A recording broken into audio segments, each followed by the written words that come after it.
सभी दर्शकों को जय भीम और एक बार फिर से आपका स्वागत है मूल्यांकन चैनल में।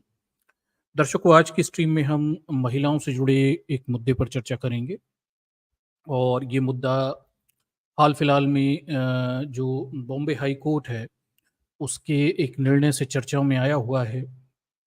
हालांकि ये मुद्दा बहुत पुराना है। लंबे समय से जब से महिलाओं की सुरक्षा के लिए ये कानून बनाए गए हैं तब से उन्हें निष्प्रभावी करने के जो प्रयास हैं वो तब से चल रहे। ठीक है। और न्यायालय में कई सारे इस प्रकार के न्यायाधीश हुए जो इस कानून के विरुद्ध जो धारा 498 ए है इसके विरुद्ध तमाम सारी बयानबाजी कर चुके हैं। अब मुद्दा यह है कि भाई जिस हम धारा की बात कर रहे हैं आईपीसी की धारा 498 जो कि महिलाओं को वैवाहिक क्रूरता और दहेज उत्पीड़न जो मैरिटल क्रुएलिटी होती है और जो डाउरी हरेसमेंट होता है उससे सुरक्षा प्रदान करती है। ठीक। अब ये देखिए थोड़ा कि ये जो धारा है ये नई है। अभी इंदिरा गांधी के समय 1983 इसके आसपास बनाई गई। ठीक। नई नई धारा है। उससे पहले तो महिलाओं को इस प्रकार की कोई सुरक्षा प्राप्ति नहीं थी। ठीक। महिलाओं की सुरक्षा के लिए कोई विशेष कानून नहीं थे और साधारण कानून जो थे बस वैसे ही उन्हें आम अपीलकर्ता की तरह अपील करनी होती थी। विशेष कानून बहुत बाद में बना। अब जब से ये कानून बना है तब से एक बड़ी बेचैनी है। पुरुषवादी मानसिकता के लोगों के पेट में बड़ा गहरा दर्द है। ब्राह्मणिकल सुपीरियरिटी है जो उससे बड़ा आघात पहुंचा है। और कानून बनने के बाद से हम ये देख रहे हैं कि लगातार न्यायालय जिसमें बैठे न्यायाधीशों का काम किसी कानून के तहत महिलाओं को सुरक्षा प्रदान करना है, वो स्वयं ही इस कानून की निरंतर आलोचना कर रहे हैं। और ऐसा भी नहीं कि थोड़ी बहुत कर रहे हैं, बड़े भयानक तरीके से इस कानून की उन्होंने आलोचना की, जो दिखाता है कि एक पूर्वाग्रह कहीं काम कर रहा है और पुरुषों का जो एक पूर्वाग्रह है महिलाओं के प्रति वो यहाँ पे स्पष्ट रूप से काम करता हुआ दिखाई देता है। आप देखिए कि ये नई बात भी नहीं है। अगर आप भारत में देखें तो ये बहुत आम सी बात है। अगर इस देश के SC ST OBC बहुजन न्याय मांगते हैं, वो कहते हैं हमारे साथ जातिवाद हो रहा है, हमें न्याय दो, तो वो कहते हैं तुम जातिवादी हो। तो ये इस हिंदूवादी व्यवस्था की, ये इस हिंदूवादी समाज की एक विशेष चरित्र है कि यहाँ पर शोषित वंचित लोग जब अपने अधिकार मांगते हैं तो उन्हें ही अपराधी घोषित कर दिया जाता है। तो ये कोई नई चीज भी नहीं है। ठीक। ऐसे ही महिलाओं के लिए कानून बना है जो उन्हें सुरक्षा प्रदान करता है और जब महिलाएं उस कानून के तहत सुरक्षा की मांग करती हैं तो न्यायालय तमाम किस्म की टिप्पणियां यहाँ पे करता दिखाई देता है। और आप ये भी जानते हैं कि कोई भी कानून हो और प्राय जो कानून सामाजिक कुरीतियों के विरुद्ध बने होते हैं उन कानूनों की एक विशेष स्थिति देखिए कि उनमें क्या बोलते हैं बहुत कम लोग दंडित हो पाते हैं। ठीक। ज्यादातर मामलों में आरोपी छूट जाते हैं क्योंकि सामाजिक कुरीतियां बुराइयों को किसी भी व्यक्ति को समाज से लड़के उन्हें कोर्ट में सिद्ध कर पाना बेहद मुश्किल होता है। ठीक है। तो ऐसे सारे कानूनों का हर्ष यही होता है कि न्यायालय में प्राय अपराधी छूट जाते हैं। बहुत आम सी बात है।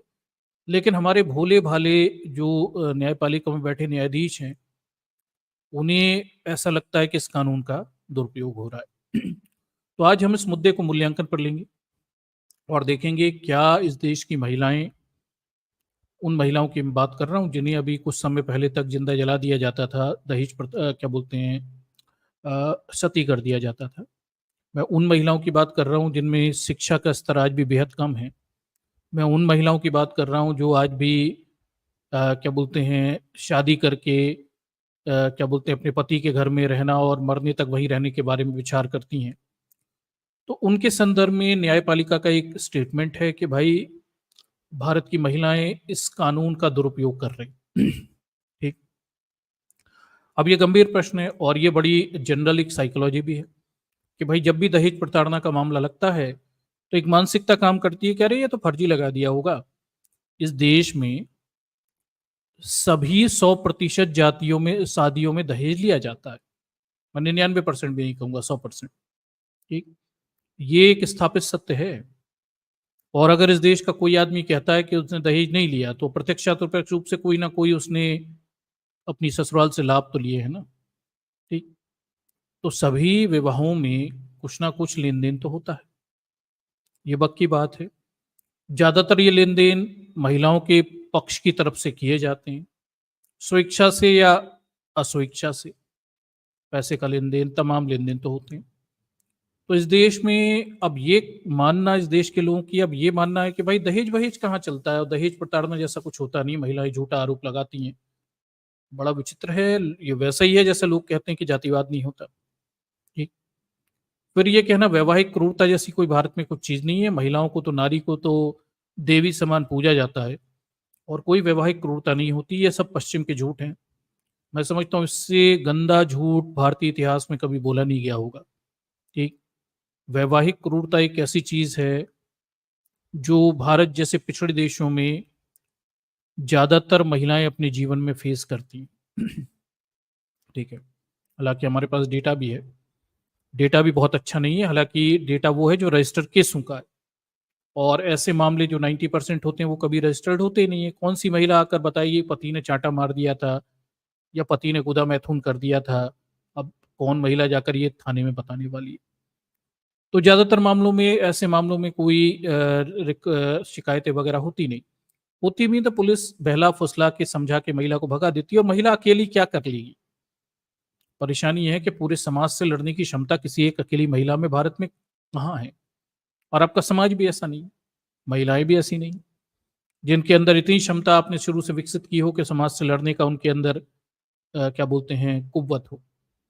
दोनों ही परेशानियां। ठीक, तो ये बड़ा विषम विषय है, बड़ा अजीब सा विषय है। और इस पे कोई एक राय बनाने से पहले हमें ये लगता है कि आप थोड़े आंकड़े देखिए, डेटा देखिए, सूरत हाल देखिए, और इस कानून के संदर्भ में न्यायालय जो बार बार कह रहा है उसके पीछे की उसकी मंशा देखिए, आखिर वो समाज में स्थापित क्या करना चाहते हैं। ठीक, तो ये आज की जो स्ट्रीम है एक बड़े महत्वपूर्ण महिलाओं के मुद्दे पे है। मैं उम्मीद करता हूँ ज़्यादा लोग इसमें रुचि नहीं दिखाएंगे, एज यूजल इस समाज की प्रवृत्ति है। जातिवाद के मुद्दे पे, महिलाओं के मुद्दे पे, पीड़ित शोषितों के मुद्दे पे समाज ज़्यादा रुचि नहीं दिखाता। ठीक, उसे एंटरटेनमेंट पसंद है, उसे किसी किस्म का क्या बोलते हैं, मनोरंजन पसंद है। और ये कोई मनोरंजन का विषय है भी नहीं, असलियत में ये हमारे चरित्र उजागर कर देता है। ऐसे विषयों पर जब बात करते हैं तो हम लोग कहीं ना कहीं स्वयं भी इस व्यवस्था का हिस्सा हैं। प्रत्यक्ष या अप्रत्यक्ष रूप से हम भी इस देश की महिलाओं की प्रति होने वाली क्रूरता और दहेज प्रताड़ना में भागीदार है। डायरेक्ट इनडायरेक्ट कैसे भी हों, पर है तो सही ना, पूरा समाज मिलकर ये कर रहा है। ठीक, तो कौन अपनी बुराई सुनेगा, बड़ा कष्टकारी लगता है। और खुद की आलोचना करने की क्षमता भारतीयों में न पहले थी ना अब है, तो सुनना नहीं चाहते। ठीक, महिलाओं को भी हमने इस तरह से ट्रेंड किया हुआ है कि भाई तुम्हें भी इस तरह के मुद्दों पे बातचीत नहीं करनी है, ये धर्म विरुद्ध है, ये परंपरा विरुद्ध है, ये नियम विरुद्ध है। महिलाओं को ऐसे मुद्दों पे बात नहीं करनी, महिलाओं को सेक्स के मुद्दे पे बात नहीं करनी, महिलाओं को प्रताड़ना और पीड़ा के मुद्दे पे बात नहीं करनी, और अपनी ससुराल में कुछ भी हो पर वो बाहर ना बताए, वही आदर्श महिला है। हम महिलाओं को ट्रेंड करते हैं ऐसे। ठीक, तो वो भी ऐसे मुद्दों में प्राय अरुचि बनाए रखती हैं, क्योंकि ऐसे मुद्दों पे बात करने से उनके दर्द हरे हो जाते हैं। इससे बेहतर है वो काल्पनिक देवी देवताओं की घंटी बजाने में ही आनंद लिया जाए। कौन उन हरे भरे दर्दों को और कुरेदे और फिर से उन सच्चाइयों को फिर से याद करे जो जीवन में भूखा होता है। तो समस्या ये है कि ना महिला ना पुरुष, दोनों के ही कोई रुचि नहीं है इस देश में हो रहे अत्याचार अपराधों को जानने में।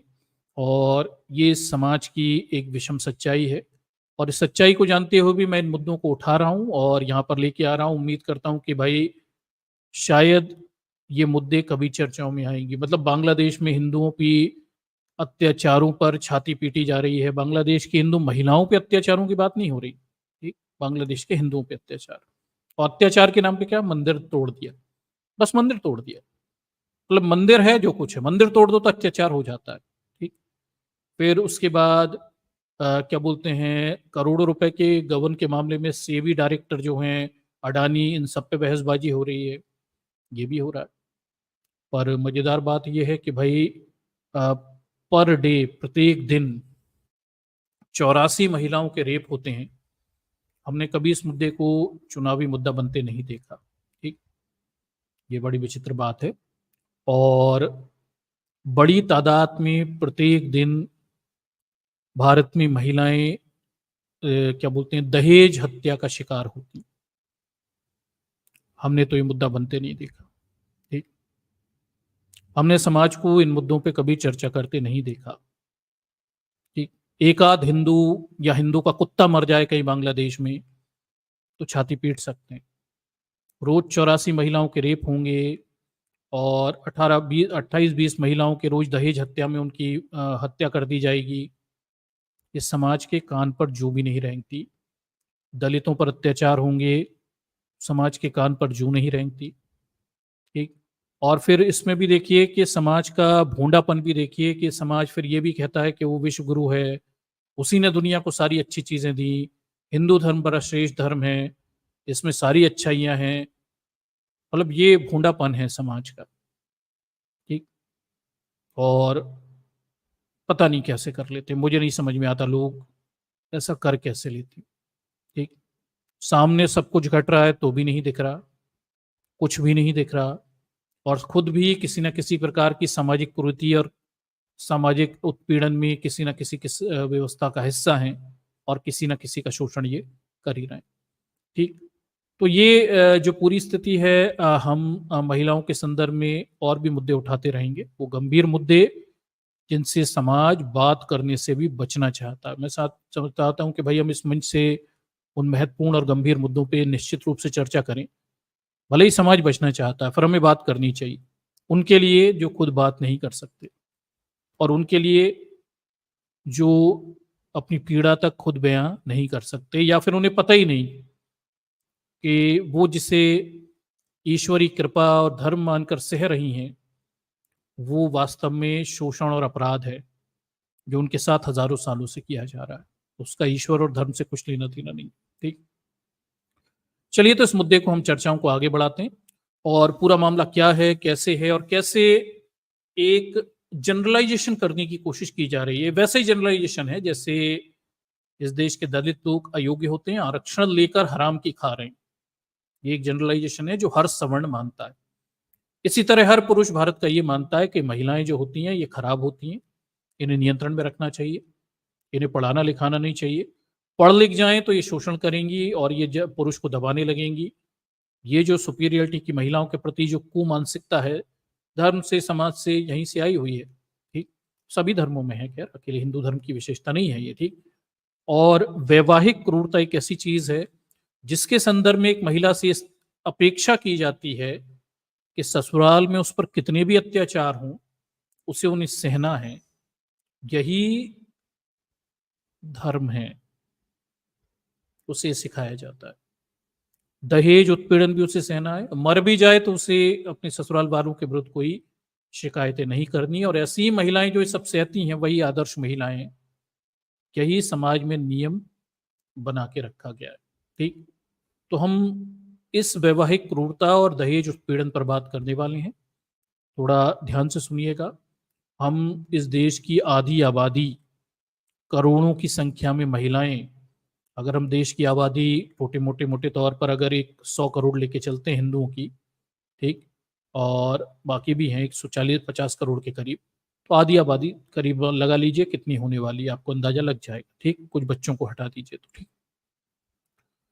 तो इन करोड़ों महिलाओं के संदर्भ में हम चर्चा करने वाले हैं कि इनकी शादी विवाह में, उनके जीवन में किन परेशानियों का सामना उन्हें करना पड़ता है। ठीक, चलिए तो थोड़े प्रेजेंटेशन के बाद हम चलते हैं अपने मूल मुद्दे तक। आखिर ये मामला क्या है और कैसे सुप्रीम कोर्ट महिलाओं के संदर्भ में एक दुर्भावना समाज में अपने स्टेटमेंट के जरिए बनाने की कोशिश कर रहा है। और न्यायपालिका, सुप्रीम कोर्ट और हाई कोर्ट दोनों मिलकर इस काम में लगे हुए हैं। उन्होंने महिलाएं जब अपने अधिकारों का इस्तेमाल करती हैं, दहेज प्रताड़ना और वैवाहिक क्रूरता पर शिकायत करती हैं, तो इस देश का सुप्रीम कोर्ट और हाई कोर्ट कहते हैं लीगल क्या बोलते हैं, क्रूएलिटी है। ठीक, ये वैधानिक क्रूरता है। मतलब महिला अगर पिटे कुटे और वो न्यायालय में न्याय मांगने जाए तो न्यायपालिका में बैठे ऑब्वियसली कौन सी जाति के लोग हैं आपको पता है, वो ये कह रहे हैं कि ये तो भैया लीगल क्रूरलिटी है, क्रूरता है पुरुषों के विरुद्ध। गजब, मतलब महिलाओं को पिटते रहना चाहिए और उन्हें शिकायत नहीं करना चाहिए। शिकायत कर दोगे तो लीगल क्रूरलिटी हो जाएगी, वैधानिक क्रूरता हो जाएगी। गजब की स्थिति है। तो चलिए इस मुद्दे को, जो एक सामान्य धारणा बना दी गई है, आजकल क्या होता है हमारे देश में पिछले 10 सालों से, जो जनता में धारणाएं होती हैं वो न्यायपालिका के मुंह से निकलती हैं। जानते हैं ना, आरक्षण के संदर्भ में जो व्हाट्सएप ग्रुपों में चलता था आज से 10 20 70 सालों तक, वो इन दौर में हमने न्यायपालिका के मुंह से निकलते देखा और न्याय कानून बनते देखा। ऐसा ही महिलाओं के संदर्भ में जो जो कुप्रथाएं, कुविचार जो जनता ने बना रखे हैं, परंपरागत रूढ़िवादी, विशेषकर आधुनिक महिलाओं के संदर्भ में, जो अपने अधिकार न्याय मांगना चाहती हैं, ठीक, पिटना नहीं चाहती हैं, मरना भी नहीं चाहती हैं, वो सारे कुविचार हम न्यायपालिका के मुंह से सुनते देख रहे हैं। भारत में व्यवस्था खराब थी, बहुत खराब थी, पर इतनी भी खराब नहीं थी। इंदिरा गांधी अगर महिलाओं के लिए कानून बनवा रही थी, दहेज प्रताड़ना और ऐसा कानून जिसमें महिलाओं को विशेष अधिकार थे, तो हम समझ सकते हैं कि सिस्टम 2014 से पहले खराब जरूर था, पर अब जो है ये पूरी तरह से सड़ चुका है। अब जो सिस्टम है ये सड़ चुका है। It is a रॉटन system. विशेषकर न्यायपालिका में बैठे लोग और उनके मुंह से निकलती हुई दिव्य वाणियां वो बताती हैं कि हमारी संस्थाएं पूरी तरह से मानसिक रूप से दिवालिया हो चुकी। वहां जातिगत मानसिकता और श्रेष्ठता के विचार लिए हुए कुछ लोग बैठे हुए हैं, जो 2 4 10 लोग, एक एक लोग, ये अब तय कर रहे हैं क्या सही है और गलत है। ये भी अपने आप में विचित्र स्थिति है। मतलब 4 5 लोग मिलकर तय कर देते हैं कि इस देश के करोड़ों लोगों के लिए आरक्षण सही है या नहीं। 2 4 लोग मिलकर तय कर देते हैं कि इस देश की महिलाएं दहेज प्रताड़ना का इस्तेमाल सही करती हैं या नहीं। तो मतलब लोकतंत्र की तो कोई कीमत नहीं रह गई। 1 2 लोग मिलकर अपनी जाति के नाम पर अब सब कुछ तय कर रहे हैं। ये बड़ा विचित्र है और बड़ा अजीब भी है। ठीक, चलिए तो देखते हैं मामला क्या है। मैं थोड़ा सा प्रेजेंटेशन की तरफ लेके चलता हूं, ध्यान से सुनिएगा। बड़ा महत्वपूर्ण मुद्दा है, गंभीर मुद्दा भी है।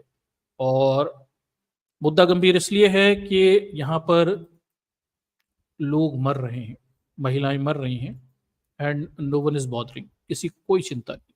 ठीक, और खैर ये हमारे समाज का विशेष चरित्र भी है, वो कभी चिंता नहीं करता उनकी जो हाशिए पे मौजूद लोग। ठीक,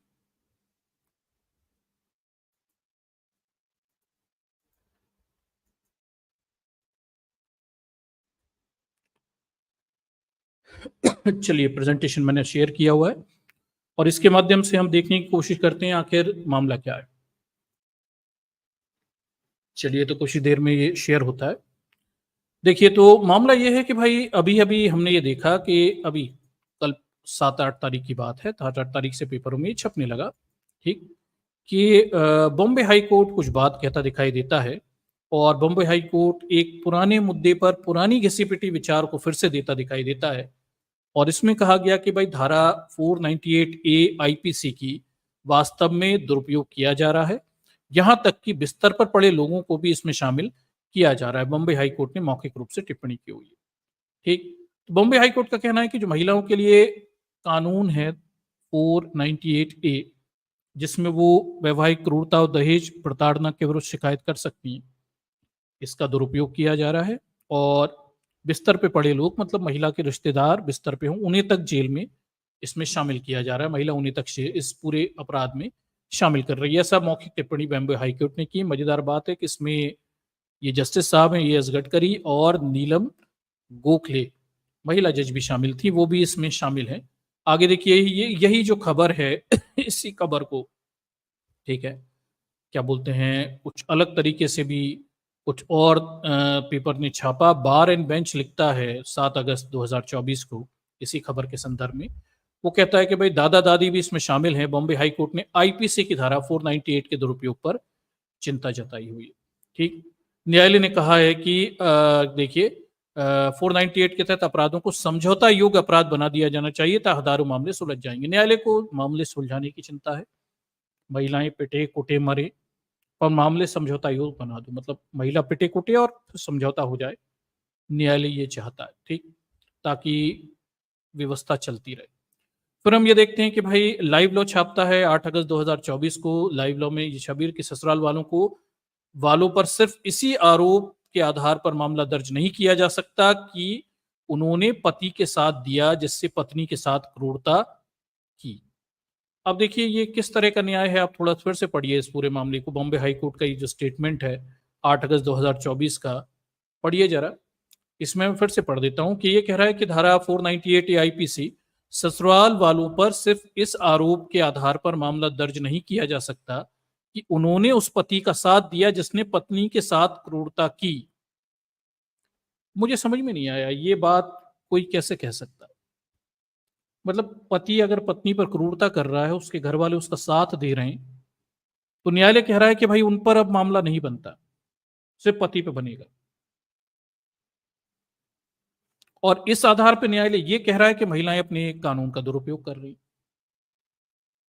तो मुझे मतलब ये पूरा स्टेटमेंट ही अजीब लगा और मुझे सोच अजीब लगी जो ये कहने के लिए मजबूर कर रही।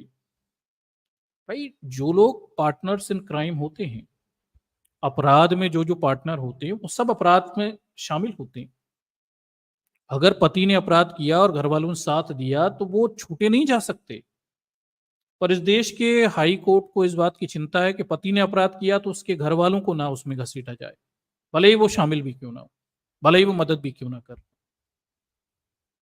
अब ये आपकी जब बात यहाँ पे की जा रही है तो आप लेवल ऑफ क्या बोलते हैं जजमेंट क्या होगा आपको समझ सकते हैं। महिलाओं के संदर्भ में न्याय देने वाले उन लोगों की सोच के बारे में भी आप इस स्टेटमेंट से समझ सकते हैं कि वो क्या सोच रखते होंगे और वो किसी महिला के साथ क्या न्याय करते होंगे। इस देश की महिलाएं जब न्यायालय में जाती होंगी तो उनके साथ क्या न्याय किया जाता होगा। आप इस स्टेटमेंट से देखिए, ये हाई कोर्ट के जजों के स्टेटमेंट है, कोई छोटे मोटे स्टेटमेंट नहीं है, ठीक।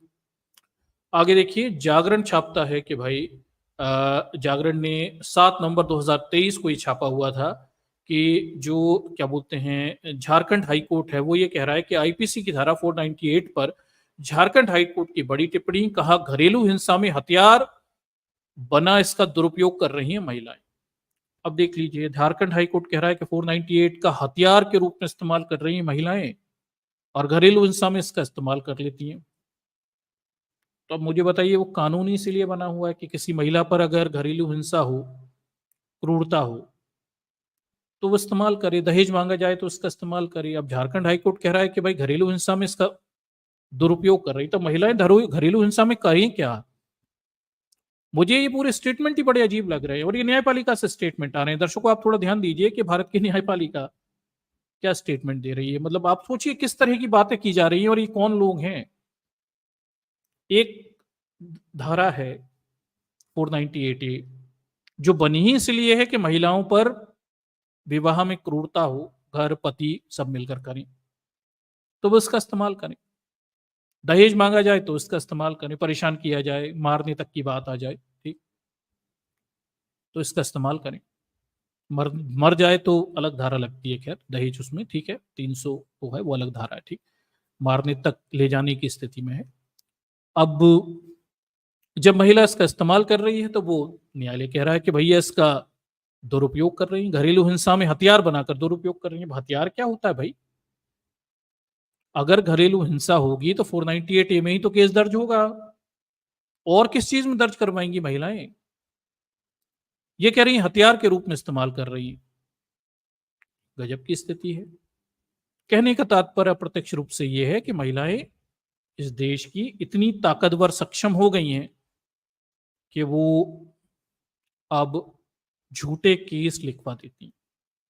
अब समस्या एक ये बड़ा इतना जनरलाइजेशन बात है कि आप ये मान सकते होंगे, मुझे ये पहचाना बहुत मुश्किल है कि मेरे आसपास रह रही महिलाएं जिनकी मतलब स्थिति बिल्कुल पशु तुल्य है और जिनके अंदर इतनी हिम्मत आ गई है कि वो झूठा केस लिखा देती पति के विरुद्ध, ससुराल के विरुद्ध।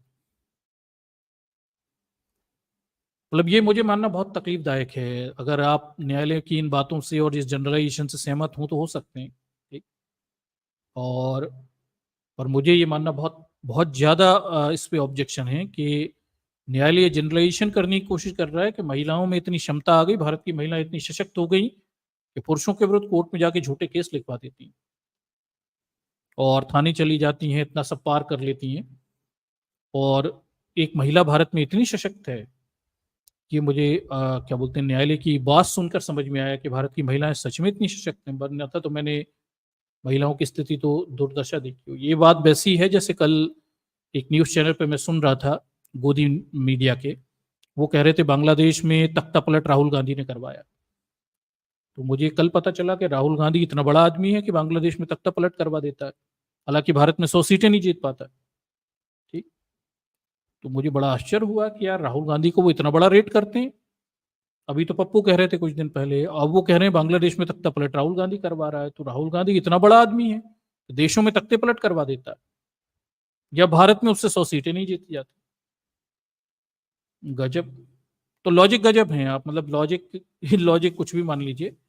और ये झारखंड हाई कोर्ट की टिप्पणी है। इस टिप्पणी से आप उस मेंटेलिटी को समझ सकते हैं जो यहाँ पर काम कर रही है। आगे देखिए, अदालत ने कहा कि महिलाएं ससुराल वालों से नाराज होकर धारा 498 का हथियार के रूप में इस्तेमाल कर दुरुपयोग करती हैं। अरे वाह, मतलब भारत की महिलाएं इतनी तेज हो गई कि ससुराल वालों से नाराज हो जाए तो केस दर्ज करा देती हैं, घर परिवार सब छोड़ देती हैं, शादी सब छोड़ देती हैं। उनके पास तो करोड़ों अरबों रुपए होता है, वो बिल्कुल ऐसे ही केस दर्ज करवा देती हैं। ये इनका कहने का तात्पर्य है। अजीब है, ये जनरलाइजेशन ही अजीब है महिलाओं के विरुद्ध। वैसा ही है जैसे इस देश के SC ST OBC के विरुद्ध एक जनरलाइजेशन है कि ये लोग अयोग्य होते हैं, आरक्षण के कोटा खाते हैं। वैसे ही महिलाओं के भी जब अपने अधिकारों का इस्तेमाल करती हैं तो एक सवर्णवादी ब्राह्मणवादी मानसिकता यही कहती है कि देखिए झूठे केस दर्ज करवा रही है, पति तो बेचारे भोले हैं और ससुराल वाले तो इतने भोले हैं कि उनके मुंह में ये लोग दहेज ठूस देते हैं और वो लेना भी नहीं चाहते हैं। मतलब इस कदर सीधा समाज है। बस वो तो इस देश की महिलाएं खराब हैं और इस देश के SC ST OBC खराब हैं, बाकी तो पूरा समाज बहुत सच्चा है। ठीक। ये 2023 में स्टेटमेंट दे रहे हैं। उसके बाद हम आगे देख लेते हैं। भाई स्टेटमेंटों की कमी नहीं है, महिलाओं के प्रति बोलने में और इस देश के दलितों के प्रति बोलने में तो सबके मुंह खुले हुए हैं ना। ठीक, कोई समस्या कभी होती नहीं। आगे देखिए, दहेज उत्पीड़न से बचाने वाली धारा 498 का दुरुपयोग पर बॉम्बे हाईकोर्ट नाराज, जाने क्या बड़ी वजह है। ये छपा हुआ था 2024 में 30 जून को। बॉम्बे हाईकोर्ट पहले 30 जून को भी यही सब बातें कह चुका था। उसके बाद देखिए, लॉ ट्रेंड ये बताता है हमें कि 31 मई 2024 को क्या बोलते हैं, केरल हाई कोर्ट ने कहा कि कुछ पत्नियां अपने पति और उनके परिवार के खिलाफ IPC की धारा 498 के तहत बदला लेने के लिए केस दर्ज कर लेती हैं। ओहो हो। ठीक। तो केरल की महिलाएं इतनी आगे फॉरवर्ड हैं कि वो बदला लेने के लिए न्यायालय तक चली जाती हैं, और ऐसा केरल हाई कोर्ट कहने की कोशिश कर रहा है। ठीक। फिर ये देख लीजिए, नवंबर 8-23 को हम ये देखते हैं कि न्यूज़ 18 क्या छाप रहा है। वो लिख रहा है कि भाई झारखंड हाई कोर्ट फिर कहता है कि असंतुष्ट पत्नियां IPC की धारा 498 के ढाल के बजाय हथियार के रूप में इस्तेमाल कर रही हैं। देखिए, असंतुष्ट पत्नियों की बात आ गई अब यहाँ पे, वो भी इस्तेमाल कर रही हैं ढाल की तरह, और वो अपने पति और उसको केस कर देती हैं। देखिए, असंतुष्ट पत्नियां हथियार की तरह कर रही हैं 498 का इस्तेमाल। डाउरी एक्ट पर हाईकोर्ट की बड़ी टिप्पणी, ये देख लीजिए। ये संजय कुमार द्विवेदी हैं, ये बात कह रहे हैं पत्नियों के मामले में। ठीक। ये भी एक जनरलाइजेशन है। ये सब बातें यहां पर बताई गई। ठीक। अब जब हम इतनी बात कर रहे हैं 498 की, तो आखिर इस 498A में लिखा क्या है, थोड़ा सा हम जाते हैं, इससे समझते हैं। लॉ रेशो की वेबसाइट पर जाकर देखते हैं कि एग्जैक्टली 498 की धारा ऐसा क्या कह रही है जिससे इस देश के पति इतने घबराए हुए हैं और इतनी तकलीफ है न्यायपालिका को उन पतियों की। तो देखिए, धारा 498 IPC भारतीय दंड संहिता की धारा है। इसमें लिखा है किसी महिला के पति या पति के रिश्तेदारों को द्वारा उसके साथ क्रूरता करना, ये इसकी धारा है। तो ये धारा के बारे में लिखा हुआ है। फिर ये धारा जो थी, ये 1 जुलाई 2024 से भारतीय न्याय संहिता में धारा 85 हो गई है। ठीक है, अब ये सेक्शन 485 हो गया। भारतीय न्याय संहिता में। ठीक, पुरानी आईपीसी में ये बोलते हैं 498 ए था। ठीक, फिर देख लीजिए ये जो धारा थी 1983 में बनाई हुई थी, जैसा कि मैंने बनाया इंदिरा गांधी के समय काफी दहेज हत्याएं हो रही थी, तब विरोध स्वरूप ये धारा संविधान इसमें आईपीसी में उस समय 1983 में जोड़ी गई थी। ठीक है, धारा 498 पति या पति के परिवार द्वारा महिला के प्रति क्रूरता से संबंधित है। व्यक्ति देखिए, और ऐसे व्यक्तियों को भी दंडित करती है जो दहेज के लिए वैवाहिक महिला को परेशान करता है। अपराध की प्रकृति को ध्यान में रखते हुए 498 के तहत कोई भी अपराध संज्ञेय और गैर समझौता योग्य और गैर जमानती है। तो दर्शकों, इसमें पूरा रोना बस इस बात का है कि ये जो 498 है, इसमें जो अपराध होते हैं ये क्या बोलते हैं, संज्ञेय हैं, गैर समझौता योग्य है और गैर जमानती। कुल मिलाकर इसमें अगर बंद हो जाए तो जमानत नहीं मिलती, समझौता भी नहीं कर सकते। ये रोना है। तो महिला अगर शिकायत करेगी तो जमानत मिलना बहुत मुश्किल हो जाता है, आसानी से जमानत इसमें नहीं मिलती, प्राइमा फेसी सीधा बंद कर देते हैं। और यही रोना जो है ये पूरा 1983 से इस देश का पूरा पुरुष समाज इसी बात को रोना रो रहा है, बजाय इस बात के आंकड़ों के ध्यान दिए हुए कि पर डे कितनी सारी महिलाएं दहेज के लिए मार दी जाती हैं। ठीक, आगे देखिए, 498 आईपीसी की सजा 3 साल तक की अवधि के लिए कारावास हो सकती है। इसमें दर्शकों सजा भी 3 साल तक के लिए है। ठीक, और जुर्माना भी देना पड़ सकता है। शादी के 7 साल बाद भी ये लागू होती है। 498 ए इसके बारे में गलत धारणा भी है कि 7 साल तक है, असलियत में 498 ए शादी के 7 साल बाद भी लगाई जा सकती है, ये ध्यान रखिए। शिकायत दर्ज करने के लिए वर्ष की संख्या की कोई सीमा नहीं है। पत्नी कभी भी इस धारा के तहत शिकायत दर्ज करा सकती है। ठीक, ये इसमें बताया गया। उसके बाद देख लीजिए ये जो धारा है, ठीक है, इसका एक मूल जो क्या बोलते हैं पार्ट है वो इस तरह से है, जो कोई किसी स्त्री या पति का नातेदार होते हुए ऐसी स्त्री के साथ क्रूरता करेगा उसे 3 वर्ष तक के कारावास से दंडित किया जाएगा और जुर्माना भी दंडनीय होगा।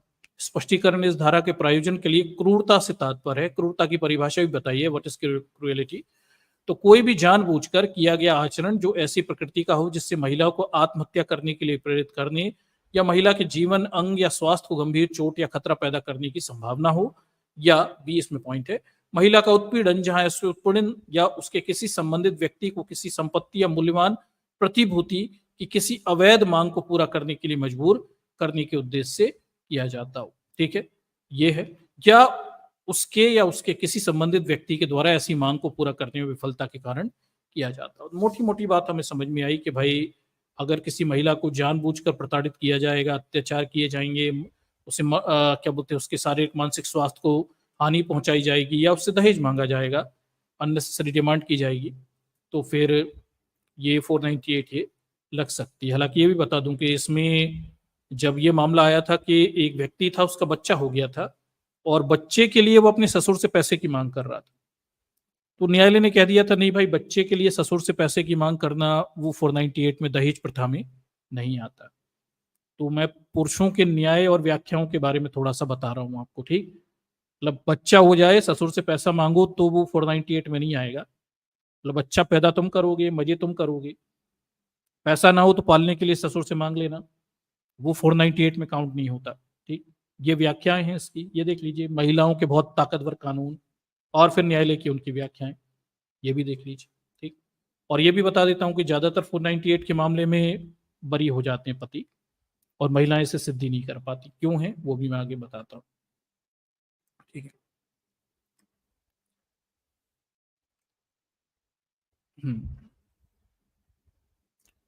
चलिए, तो क्रूरता के बारे में बता दी, 498 की स्थिति क्या है ये मैंने आपके सामने रख दी। ठीक, चलिए उसके बाद देख लेते हैं, फिर हम ये देखते हैं कि भाई सुप्रीम कोर्ट को इस बात की बड़ी चिंता है कि 498 का दुरुपयोग करके पति और उसके घर वालों को जेल में डलवा देती हैं महिलाएं। तो 498 पर सुप्रीम कोर्ट ने संसद से आग्रह किया कि भाई दहेज प्रताड़ना के कानून में जरूरी फेरबदल करे। जरूरी फेरबदल क्या है? जमानत के प्रावधान आसान कर दो, मतलब पत्नी को पीटो, मारो, सब कुछ करो, मरने तक लेकर आ जाओ, आत्महत्या तक लेकर आ जाओ, पर जमानत आसान कर दो। केस हो जाए, केस लड़ते रहना, बस इन्हें जमानत दे दो। ठीक, अब ये देख लीजिए, ये सुप्रीम कोर्ट कह रहा है कि भाई इसमें जरूरी बदलाव कर दो, ये कह रहा है। इस कानून का मिसयूज हो रहा है, सुप्रीम कोर्ट कहता है। कोर्ट ने संसद से आग्रह किया है कि भारतीय न्याय संहिता की धारा 85 और 86 में जरूरी बदलाव पर विचार किए जाएं। ये तब था जब ये भारतीय न्याय संहिता बन रही थी। ठीक, आगे भारतीय न्याय संहिता बन जाती है तो फिर 7 मई 2024 को देखिए सुप्रीम कोर्ट क्या कहता है। पति के लिए सुरक्षा के बिना बीएनएस में 498 ए की नकल किए जाने से सुप्रीम कोर्ट चिंतित है। फिर सुप्रीम कोर्ट को चिंता भी हो जाती है कि जो नई भारतीय न्याय संहिता बनी है, जो आईपीसी की जगह आई है, उसमें 498 वैसी की वैसी है और उसमें कोई परिवर्तन नहीं किए गए, बस उसका सेक्शन नाम बदल के 85 कर दिया गया। तो अब सुप्रीम कोर्ट को चिंता हो गई, अरे यार ये क्या हुआ, पति की तो सुविधा दी नहीं, पति को रिलैक्सेशन मिले ही नहीं इसमें। ठीक, तो यहाँ पे भी परेशानी खड़ी हो गई, बहुत ज्यादा परेशानी हो गई। ठीक, ये देख लीजिए, उन्होंने इतना सारा कुछ स्टेटमेंट सुना दिया। उच्चतम न्यायालय ने फैसला सुनाया कि वैवाहिक महिलाएं अपने पति को बंधक बनाने के लिए पुलिस तंत्र का इस्तेमाल नहीं कर सकती हैं। ये भी सुन लीजिए आप, ये सुन लीजिए, ये गजब की बात भी सुन लीजिए जो न्यायालय यहाँ पे कह रहा है। ठीक है, ये देखिए, तो न्यायालय मान रहा है कि ये जो सेक्शन है इसमें महिलाएं केस दर्ज करा देती हैं तो पति को बंधक बनाने जैसा हो जाता है। सुनिए जरा आप। ठीक, और न्यायालय ने भारतीय दंड संहिता की धारा 498 ए के अत्यधिक दुरुपयोग पर चिंता व्यक्त की है, जिसका भारतीय न्याय संहिता में दोहराव हो रहा है। इसमें पति और उसके रिश्तेदारों को तुच्छ शिकायतों के खिलाफ संरक्षण का कोई अभाव नहीं है। न्यायालय ये चाहता है कि भाई जमानत आसान हो जाए। जब भारतीय न्याय संहिता बन रही थी तब न्यायालय ये भी चाहता था कि भाई छोटी छोटी मारपीट, 2-4 कुटाई पिटाई पति करे तो उसमें शिकायत के प्रावधान मत रखो, गंभीर के लिए रखो, मतलब बिल्कुल ही गला वला दबाने की हालत हो जाए तो रखो। बाकी छोटी मोटी तुच्छ शिकायतें, सास रोज मेंटल टॉर्चर करे, ननद रोज ताने कसे, मतलब ऐसे छोटे छोटे मुद्दों पे कार्रवाई के प्रावधान हटा दो उसमें। ठीक, जब मरने पे ही आ जाए तभी कार्रवाई होनी चाहिए। किसी महिला को मतलब मरणासन स्थिति दिखा पाए तो ही 498 में कार्रवाई हो, मरना तो ठीक है, ठीक है, न्यायालय चाहता है, बाकी ऐसे व्यवहार पर 498 में कोई चेंज हुआ नहीं और वैसी की वैसी रख दी। और अभी भी कानून सतही तौर पर महिलाओं के पक्ष में है, पर महिलाएं इससे न्याय नहीं ले पाती हैं, ये भी ध्यान रखिए। कानून लिखित में ही महिलाओं के पक्ष में है, ज्यादातर अपराधी छूट जाते हैं। ठीक, आगे फिर हम देखते हैं कि भाई ये आज तक छापता है कि भाई धारा 498 शादीशुदा महिलाओं को अपने पति रिश्तेदारों की क्रूरता से बचाती है। ये 3 जून 2023 को छाप रहा है। ये क्या लिख रहा है, पत्नियों पर क्रूरता 100 में से सिर्फ 17 पतियों पर साबित हो पाती है। दोष जानिए कोर्ट और चिंतित भी है। फिर हमें ये पता चला कि भाई 498 जो है दहेज प्रताड़ना, वैवाहिक क्रूरता, 100 में से सिर्फ 17 मामलों में ही पति दोषी सिद्ध होते हैं, बाकी बच निकलते। तो मतलब आप ये भी देखिए कि जिस 498 के बारे में इतनी छाती पीटी जाती है, अरे दहेज प्रताड़ना लगा दी और फलाना लगा दिया, सच्चाई ये है कि इसमें ज्यादातर लोग छूट जाते हैं। ठीक, 100 में से मात्र 17 पतियों को ही आरोप सिद्ध हो पाते हैं। और कारण ये नहीं है कि महिलाएं झूठ बोल रही, कारण ये है कि आपका जो सिस्टम है वो इतना सड़ा गला सिस्टम है कि इसमें जो प्राय पीड़ित लोग होते हैं वो न्याय तक अपनी पहुंच ही नहीं बना पाते। जो हाल दलितों का है वही महिलाओं का। ठीक, आपकी कोई सुनवाई नहीं है, कोई कार्रवाई नहीं, जिसके पास पैसा है, ताकत है, उसकी सुनवाइयां हैं। समाज पुरुषवादी सोच रखता है, इवन महिला तक पुरुषवादी सोच रखती हैं, वो भी ऐसी महिलाओं को जो समाज में किसी कुरीति का विरोध कर रही हूं, उसे न्याय देने में क्या बोलते हैं, रुचि नहीं रखती। एक बात ध्यान रखिए दर्शकों, ये सबसे महत्वपूर्ण बात है कि महिला और पुरुष दोनों जो धर्म और परंपराओं में विश्वास रखते हैं वो दोनों ही किसी को न्याय देने में रुचि नहीं रखते। अगर कोई महिला भी होगी, वो जज बन के भी बैठेगी, तो भी वो किसी महिला को न्याय नहीं देगी, क्योंकि उससे वो धर्म और रूढ़िवादी परंपरा से आई हुई है पल बढ़कर, उससे लगेगा ये महिला समाज की परंपराओं को तोड़ रही है, तो उसकी भी रुचि नहीं है न्याय देने में। ठीक, तो ऐसी महिलाएं जो इस तरह की शिकायतें करती हैं उन्हें अक्सर न्याय नहीं मिल पाता। कारण बहुत सारे हैं, आगे हम देखते हैं, पर मोटी बात यह है कि आंकड़े ये बता रहे हैं कि 100 में से 17 पति ही दोषित हो पाते हैं, दोषी हो पाते हैं, बाकी बच निकलते हैं।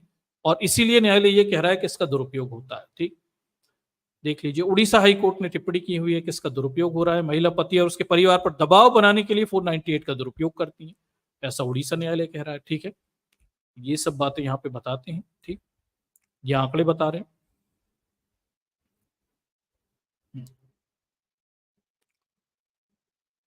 नेशनल क्राइम ब्यूरो के आंकड़े बता रहे हैं 2021 में धारा 498 के तहत देश भर में 1.36 लाख से ज्यादा मामले दर्ज किए गए थे, जबकि इनमें से एक साल पहले तक 2020 में 1.11 लाख मामले दर्ज किए गए थे। मतलब 498 में मामले दर्ज होने की संख्या यहाँ पे बढ़ गई थी। ठीक, फिर ये भी लिखा हुआ है कि भाई इसमें देखिए कन्विक्शन रेट जो है 100 में से केवल 17 ही है, बाकी लोग बच निकलते हैं। ठीक, ये भी इसमें बताया गया। और कन्विक्शन रेट के बारे में नीचे ये भी देख लीजिए, 2021 में धारा 498 में 25,158 मामले में ट्रायल पर पूरा हुआ था। इनमें से 4,145 मामलों में ही आरोपी पर दोष साबित हुआ था, बाकी मामलों में या तो समझौता हो गया था या फिर आरोपी बरी हो गए थे। ये भी है, समझौता भी हो जाता है, करवा दिया जाता है, आप भी जानते। ठीक, धारा 498 के तहत दर्ज मामले देख लीजिए, साल दर साल मामलों की स्थिति 17 से 21 तक ये बढ़ते हुए हैं, 1 लाख से बढ़कर 1,36,000 तक पहुंच गए। ठीक, ये बढ़ते ही चले जा रहे हैं। आगे फिर हम आते हैं इस बात की पड़ताल करते हुए, क्या महिलाएं 498 या कानूनी टेरर, जैसे सुप्रीम कोर्ट ने कानूनी टेरर कहा था, लीगल टेरर कहा था, इसका दुरुपयोग कर रही हैं, ठीक, या गलत इस्तेमाल कर रही हैं, इसके बारे में थोड़ा सा हम समझने की कोशिश करते हैं। एक्सपर्ट क्या कह रहे हैं इसे थोड़ा सा देखते हैं। ठीक है, तो ये बीबीसी ये कह रहा है कि भाई न्यायालय ने कम से कम 7 मामलों में, न्यायालय और हाई कोर्ट वगैरह ने ये कहा है कि 498 का दुरुपयोग किया जा रहा है। ठीक है, और इसको लेके अलग अलग मिलीजुली प्रक्रिया है। पुरुष अधिकार समूह ने टिप्पणी को कानून के दुरुपयोग की जमीनी हकीकत को स्वीकार करना बताया हुआ है। ठीक, दूसरी तरफ महिला वकील और कार्यकर्ताओं ने अदालत द्वारा की गई भाषा, इस तरह की भाषा के इस्तेमाल करने पर अफसोस जताया। महिला कार्य वकील हैं, वो कहती है कि भाई अदालत को कुछ केसों को देख के ये जनरलाइजेशन बात नहीं कहनी चाहिए, इससे महिलाओं के विरुद्ध गलत छवि बनेगी समाज में। ठीक, जो पीड़ित महिला हैं वो भी आएंगी तो उनके विरुद्ध यही माना जाएगा, ये झूठी महिलाएं। ठीक, पर क्या करें, न्यायालय के मुंह पे लगाम नहीं है और वो महिलाओं के विरुद्ध एक गलत छवि बनाने में अपने स्टेटमेंटों से मदद कर रहा है। ठीक है, उनका कहना है कि एक ऐसे कानून की गलत तस्वीर पेश की जा रही है जिसे लागू करने में भारी मुश्किल का सामना करना पड़ा था। बड़ी मुश्किलों से ये 498 महिलाओं के लिए आया था। महिलाओं को बड़े जमीन पर उतर कर विरोध प्रदर्शन करने पड़े थे इंदिरा गांधी के समय, क्योंकि महिलाएं जलाई जा रही थी दहेज प्रथा में। ठीक, बड़ी मुश्किल से आया था और जज न्यायाधीश अब जनरलाइजेशन बना रहे हैं कि महिलाएं इसका दुरुपयोग कर रही। आगे देख लीजिए, अदालतों ने देखिए इसे लीगल टेरर करार दिया था। सुप्रीम कोर्ट भी कई बार इस लीगल टेरर यानी कानूनी आतंक के रूप में बता चुका, मतलब महिलाएं अपने अधिकार का इस्तेमाल करें तो आतंक हो जाता है, ये भी देखिए। ठीक, फिर ये प्रश्न है क्या कानून का दुरुपयोग हो रहा है, देख लीजिए।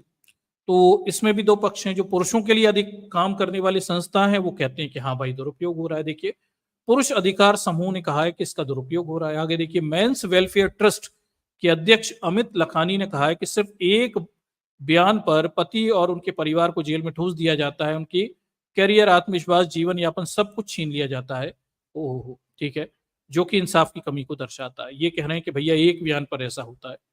अब मुझे तो बड़ा आश्चर्य लगा ये बात ही सुनकर कि भारत की पुलिस इतनी अच्छी है कि महिला जाकर एक बार बयान दे, वो केस दर्ज करके सबको जेल में डाल देती है। इतनी अच्छी पुलिस मुझे तो मिली नहीं कभी, जैसा कि ये जज साहब बताने की कोशिश कर रहे हैं और ये मेंस वेलफेयर के अमित लखानी बता रहे हैं। भाई ठीक, इतनी अच्छी पुलिस हो गई भारत में कि महिला जाकर एक बयान दे और जेल में सबको ठूंस दे। ये मतलब मैं तो प्रत्यक्ष रूप से ऐसी पुलिस को भारत में मैं नहीं जानता, जो आप जाकर बोलोगे और वो सीधे उठाकर सबको बंद कर देगी। ठीक, मैं नहीं जानता। मैं तो ये जानता हूं कि भाई इस देश की पुलिस के कान पे जूं नहीं रेंगता। आप जब बिल्कुल बहुत ही बुरी स्थिति में आ जाएं, सोर्स वगैरह लगाएं, तब जाकर केस वगैरह आगे बढ़ सकते हैं, पर ये इस तरह की बात बताने की कोशिश कर रहे हैं। आगे देख लीजिए, फिर और भी अखिल भारतीय पत्नी अत्याचार विरोधी संघ के अध्यक्ष दशरथ देवड़ा, आहा दर्शकों दिए भी ध्यान से देखिए, अखिल भारतीय पत्नी अत्याचार विरोधी संघ, अच्छा ऐसा संघ भी है। मजेदार बात यह है कि दर्शकों, अखिल भारतीय पति अत्याचार विरोधी संघ नहीं सुना होगा आपने। इस देश की महिलाएं हजारों सालों से कुट रही हैं, पिट रही हैं, सरकार को कानून बनाना पड़ा, वो अपना संघ नहीं बना पाई न्याय के लिए, पर अखिल भारतीय पत्नी अत्याचार विरोधी संघ पुरुषों ने तुरंत बना लिया। बेचारे बड़े पीड़ित हैं।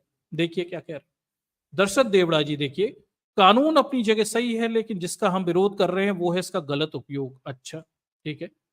फिर आगे कहते हैं कि भाई वो आगे जोड़कर कुछ मामलों में हो सकता है कि पति पत्नी की परेशानियां रही हो, लेकिन पूरे परिवार के खिलाफ मुकदमा दर्ज करना गलत है। मतलब ये बेईमानी भारत के पुरुष कैसे कर लेते हैं।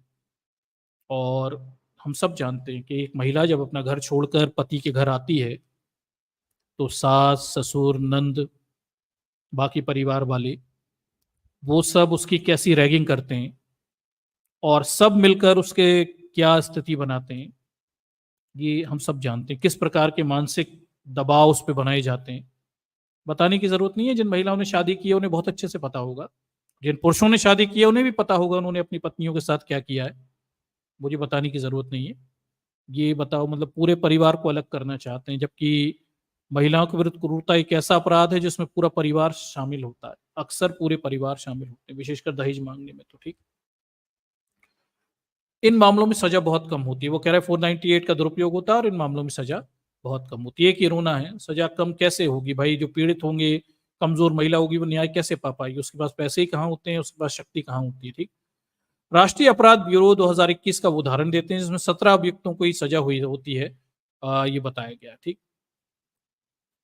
आगे हम देख लेते हैं क्या मामले झूठे होते हैं, तो हम विशेषज्ञों की तरफ चलते हैं जो इन मामलों में काम कर चुके हैं, पीड़ित महिलाओं के साथ काम कर चुके हैं। वो क्या कह रहे हैं, देखिए।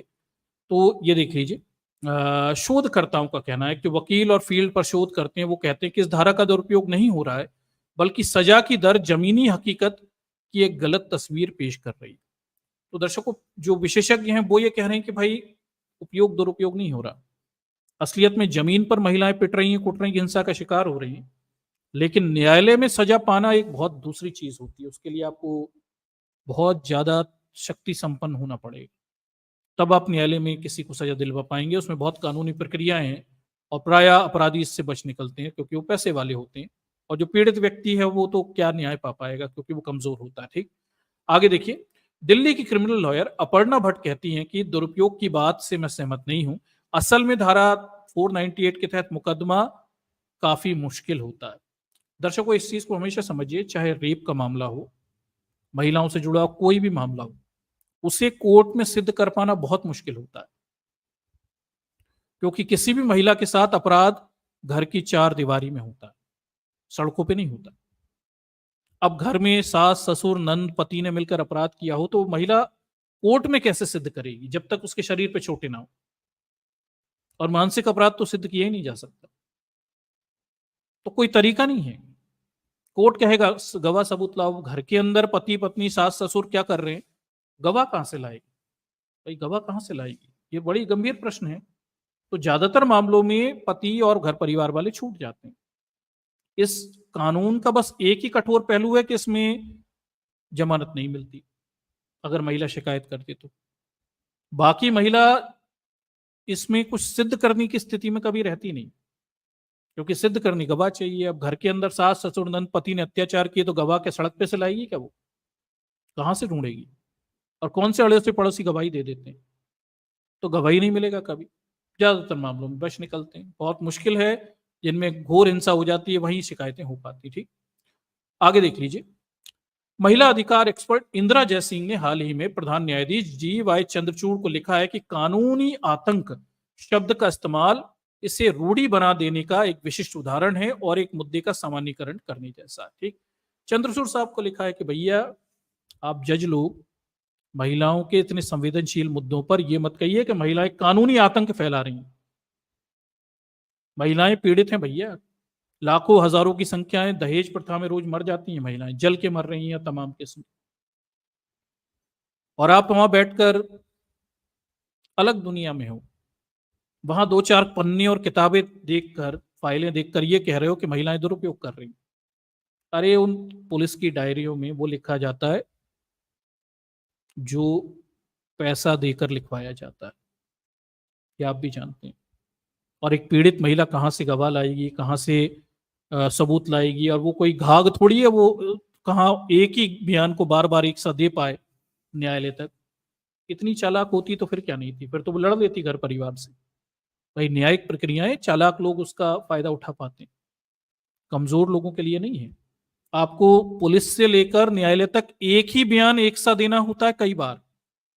अगर उस बयान में 2-4 शब्द भी इधर हो जाए तो वो फिर गलत हो गया।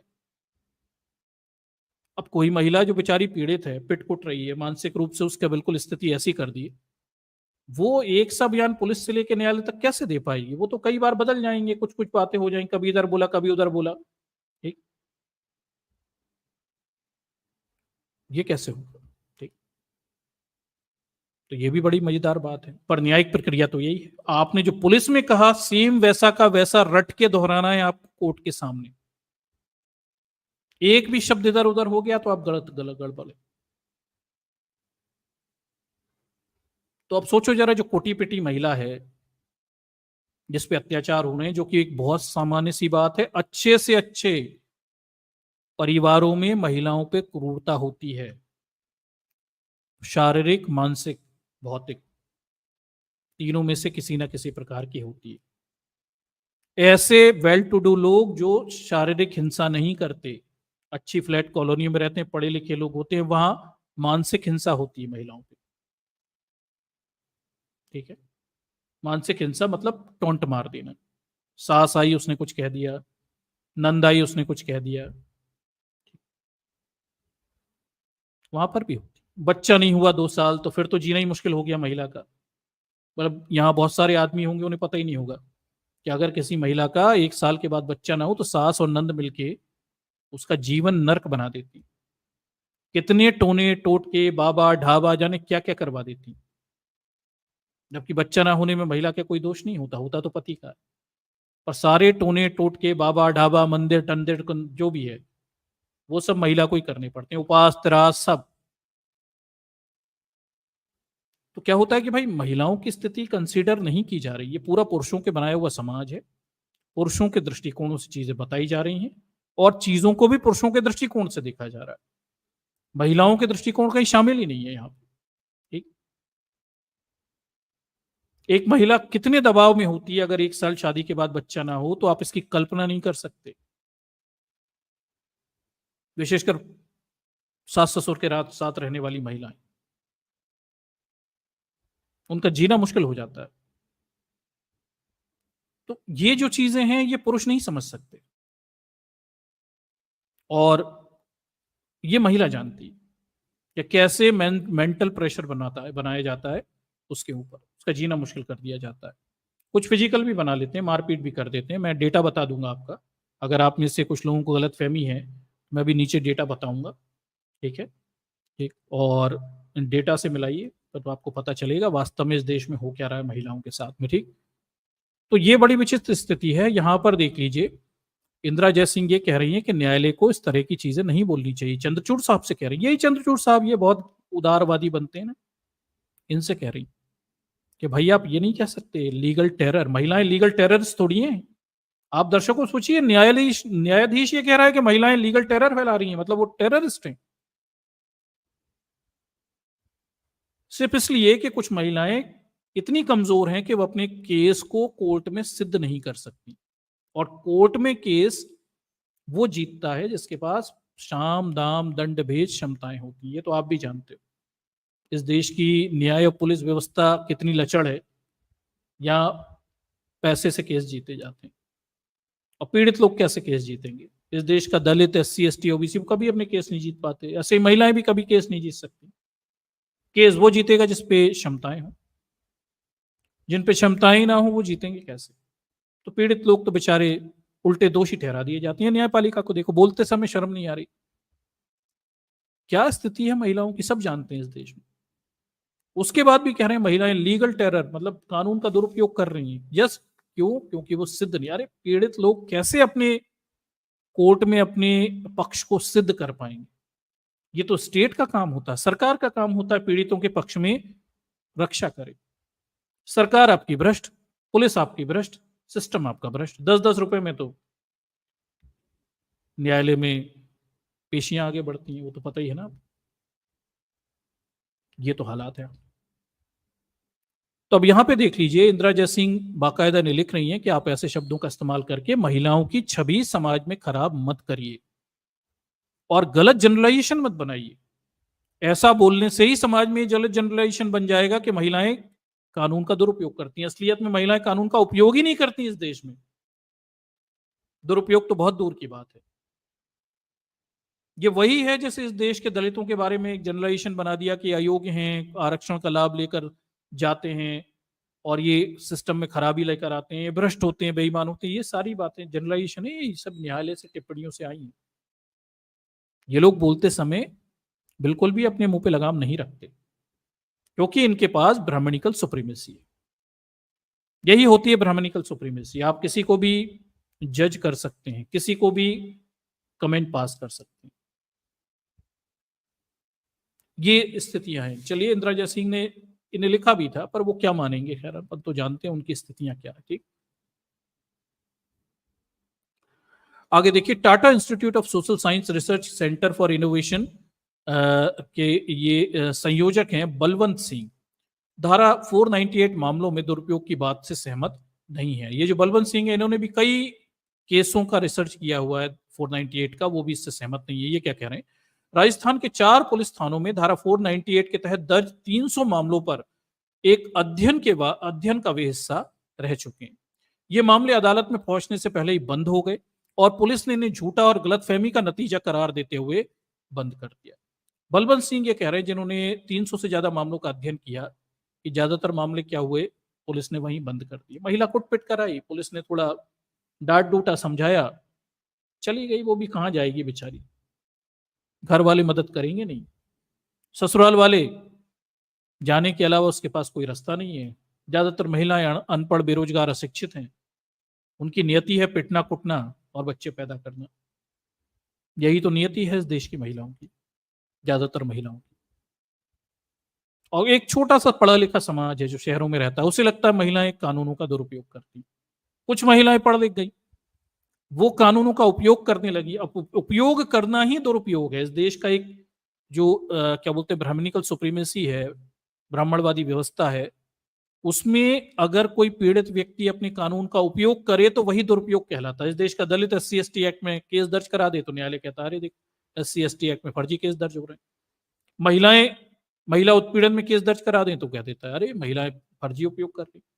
मतलब हर पीड़ित व्यक्ति यहाँ पे वो झूठा है।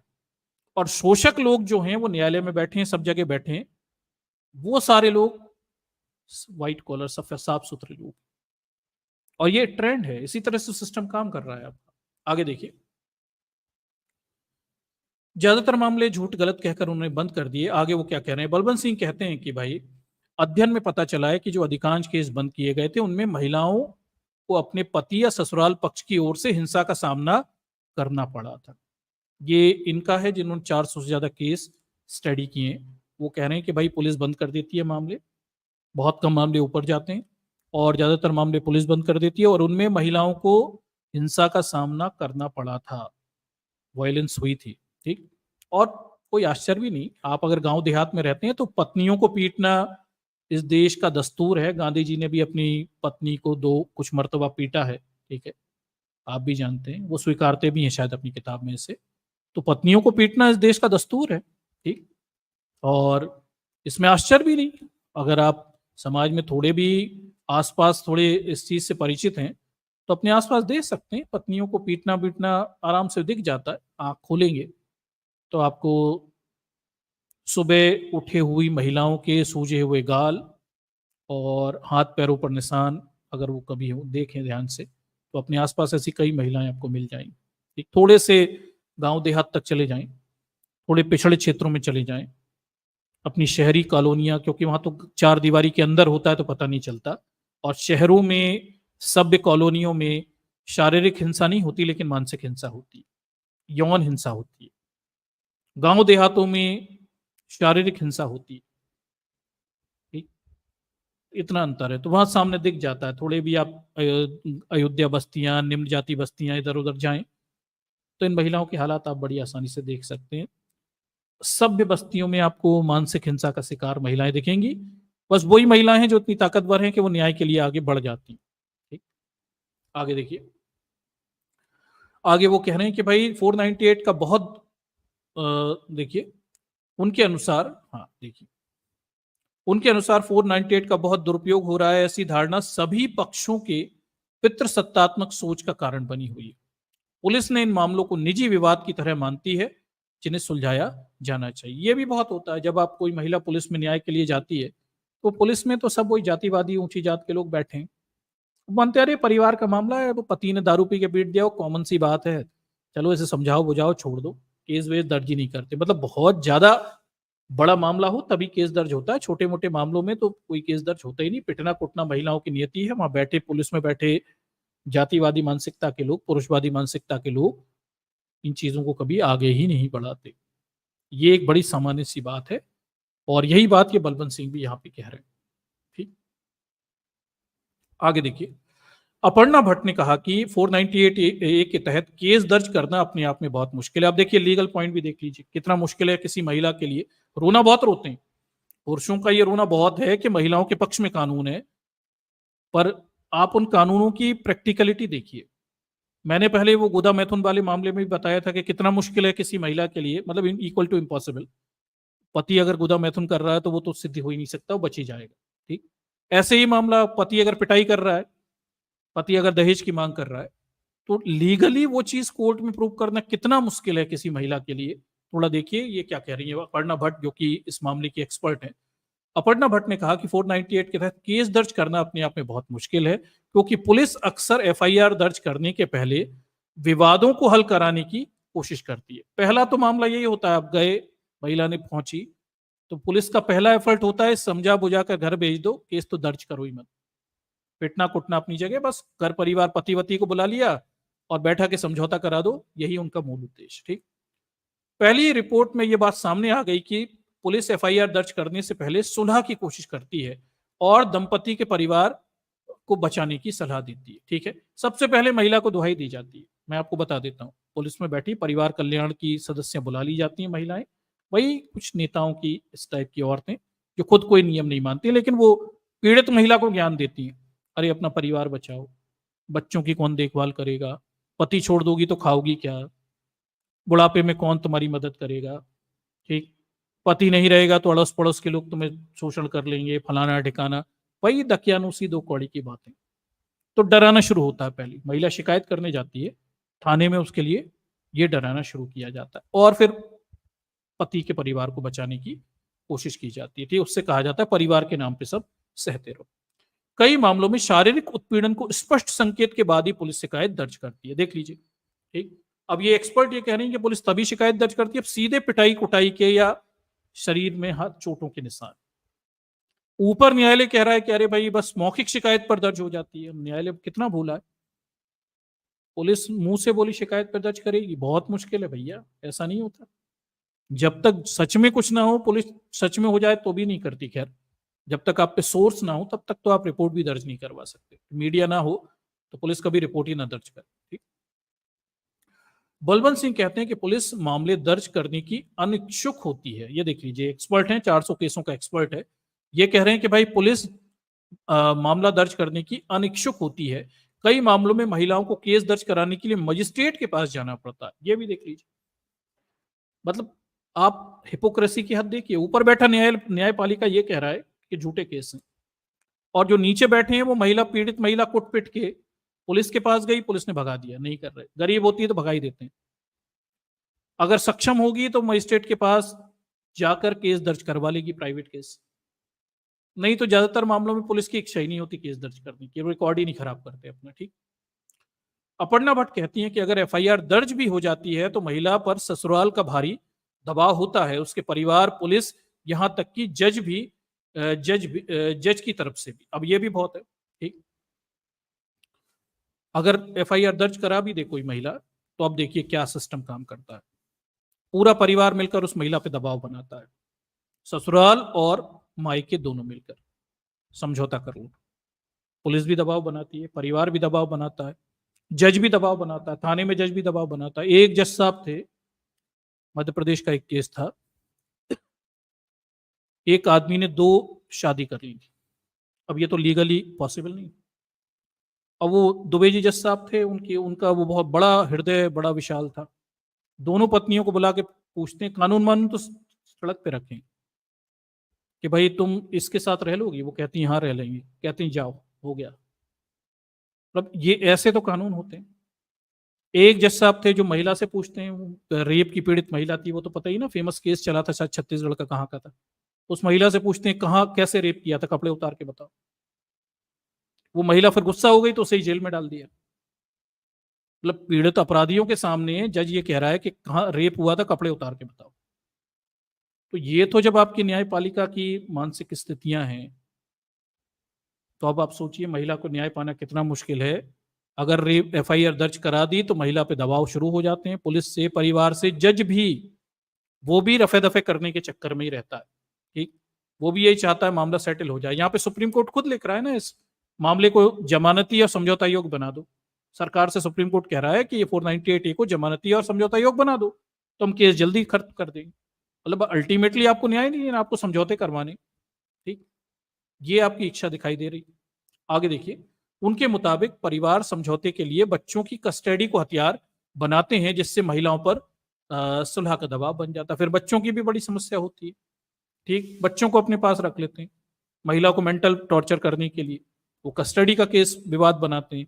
तो ऐसे कर एक महिला अगर रिपोर्ट दर्ज करा दे तो उस पर प्रेशर बनने शुरू हो जाते हैं, और ज्यादातर मामलों में महिलाएं टूट जाती हैं, समझौता करके घर चली जाती हैं, क्योंकि उन्हें आदत रहती है समझौता करने की। ठीक है, एक बार समाज में हम किसी को रूढ़ी विहीन बना दें, ठीक है, रूढ़ी यानी रीढ़ की हड्डी से बात कर रहा हूं, तो उसे झुकने की आदत हो जाती है। और जिसे झुकने की आदत हो जाती है उसे समझौता करना फिर बहुत आसान हो जाता है। इस देश की महिलाओं को पैदा होते ही साथ हम सिखाते हैं कि यार बस तुम्हें इस मुद्दे पे समझौता करना है, ये नहीं करना, तुम ये नहीं कर सकती, फलाना ढिकाना, ये इन्फीरियर हो, फलानी, लड़के बड़े होते हैं, लड़कियां छोटी होती। This is how we grown up. हम ऐसे ही तो महिलाओं को बड़ा करते हैं।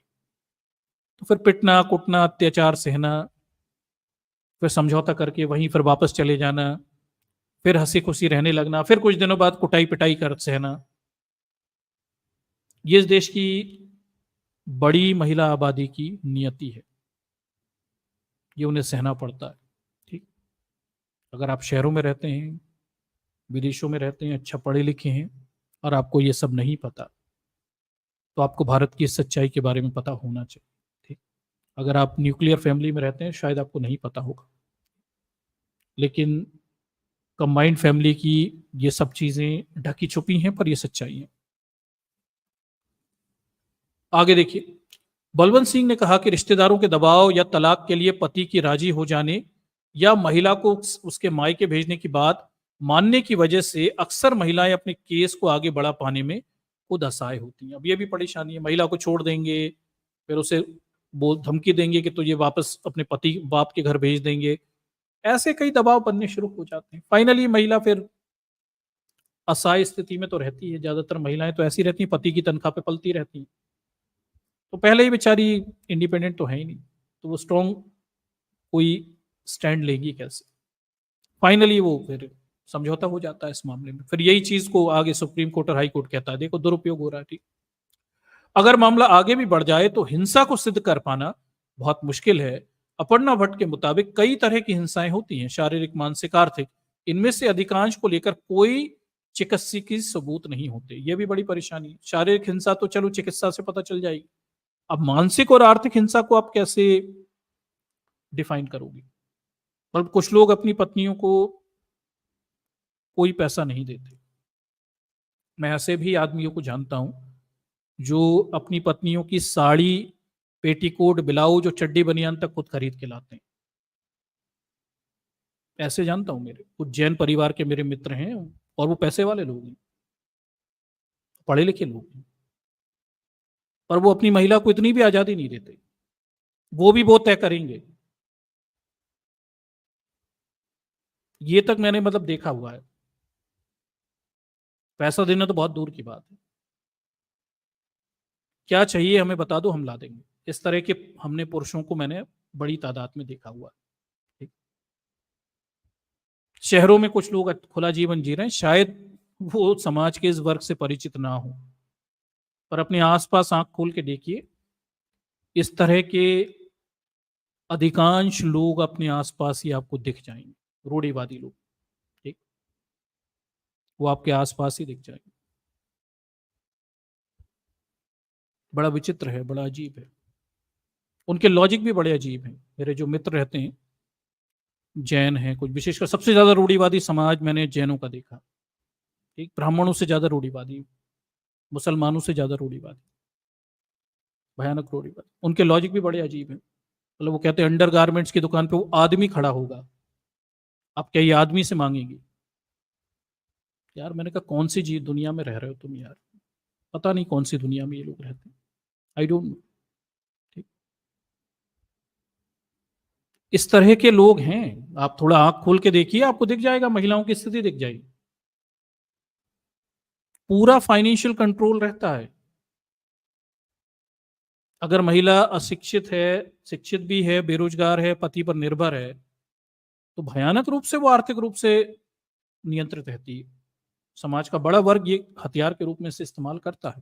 ठीक, मानसिक हिंसा की तो कोई सीमा ही नहीं है, वो तो खैर आप भी जानते हैं। ठीक, वो एक महिला किस किस स्तर पे सहती है, वो आप अच्छे से जानते हैं। कोई बहू अगर ससुराल जाने की कह दे तो सास का मुंह बन जाता है। ये सब तो सारे खेल चलते ही रहते हैं। शारीरिक हिंसा भी होती है, वो तो खुलेआम कई मामलों में होती है। शहरों में शायद सभ्य परिवारों में शारीरिक हिंसा ना होती हो। मानसिक और आर्थिक वो ऐसा करते हैं, मानसिक आर्थिक से ही अगर महिला नियंत्रित हो जाए तो शारीरिक करने की जरूरत भी क्या है।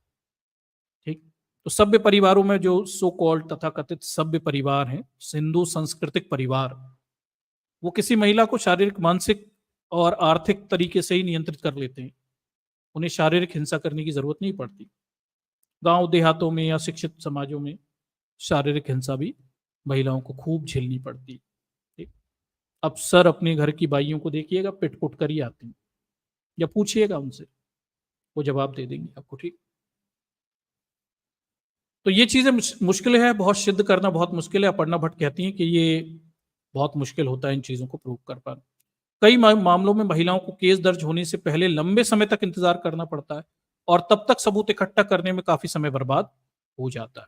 ठीक है, बलवंत सिंह कहते हैं कि उत्पीड़न बंद दरवाजे के भीतर होते हैं, इसलिए सबूत पेश करना बहुत मुश्किल है। मामला लंबे समय तक खिंच जाता है, इसलिए सजा भी होना मुश्किल हो जाती है। ठीक, ये ध्यान रखिए। दुरुपयोग की हकीकत देख लीजिए। ठीक है, जहां तक कानून के दुरुपयोग की बात है, तो अधिकांश एक्सपर्ट का मानना है कि ये किसी भी कानून के साथ संभव है। हालांकि 498 के दुरुपयोग का मामला सुर्खियों में आया क्योंकि ये महिलाओं की विशेष सुरक्षा प्रदान करता है। तो एक्सपर्ट कह रहे हैं कि भाई ऐसा कोई कानून ही नहीं जिसका दुरुपयोग ना होता। ठीक? हर कानून के दुरुपयोग के मामले तो होते ही हैं। वो जिसे कहते हैं चेरी पिकिंग या आइसोलेटेड एग्जाम्पल्स दिखाकर आप ये नहीं कह सकते कानून गलत है। और महिलाओं की स्थिति को देखकर ये कहना कि ये न्यायालय में आकर अपने कोर्ट को सिद्ध करवा लेंगी और किसी को सजा दिलवा देंगी, इस भ्रष्ट व्यवस्था में, जबकि आपके दरोगा से पुलिस से लेके कोर्ट के बाबू तक सब बिकाऊ हैं। मैं समझता हूँ ये सबसे बड़ी बेईमानी होगी जो हम किसी महिला से अपेक्षा कर रहे हैं। ठीक, इस देश के दलितों को, महिलाओं को न्याय नहीं मिल सकता क्योंकि आपका सिस्टम भ्रष्ट बिकाऊ है। 10-10 रुपए में कोर्ट के बाबू तारीखें आगे बढ़ाते हैं।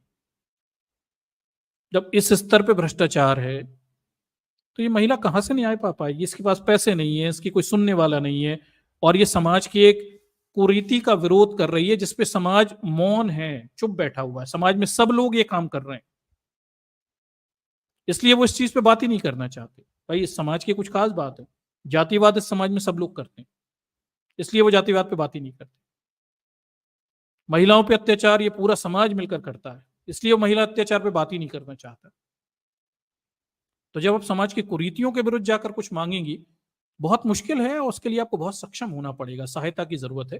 ज्यादातर महिलाएं नहीं पा पाती, उनके साथ कोई सपोर्ट नहीं होता। ठीक, गुजरात के पूर्व एडीजी डॉक्टर रंजना प्रियदर्शनी कहते हैं कि महिलाओं के लिए 498 बहुत क्रांतिकारी कानून है। महिलाओं के खिलाफ उत्पीड़न रोकने में इसने बहुत अहम भूमिका निभाई हुई। ये देखिए, गुजरात के पूर्व एडीजी थे डॉक्टर रंजन प्रियदर्शनी, और ये कहते हैं कि भाई इस कानून से बहुत सहायता हुई है महिलाओं के खिलाफ उत्पीड़न रोकने में।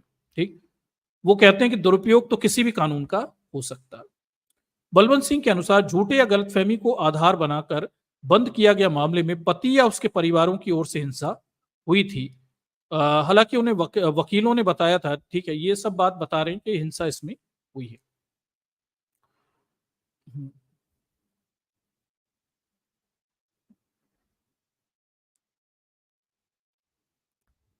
आगे वो कहते हैं कि भाई महिलाओं में अधिकांश निचली सामाजिक आर्थिक पृष्ठभूमि की थी।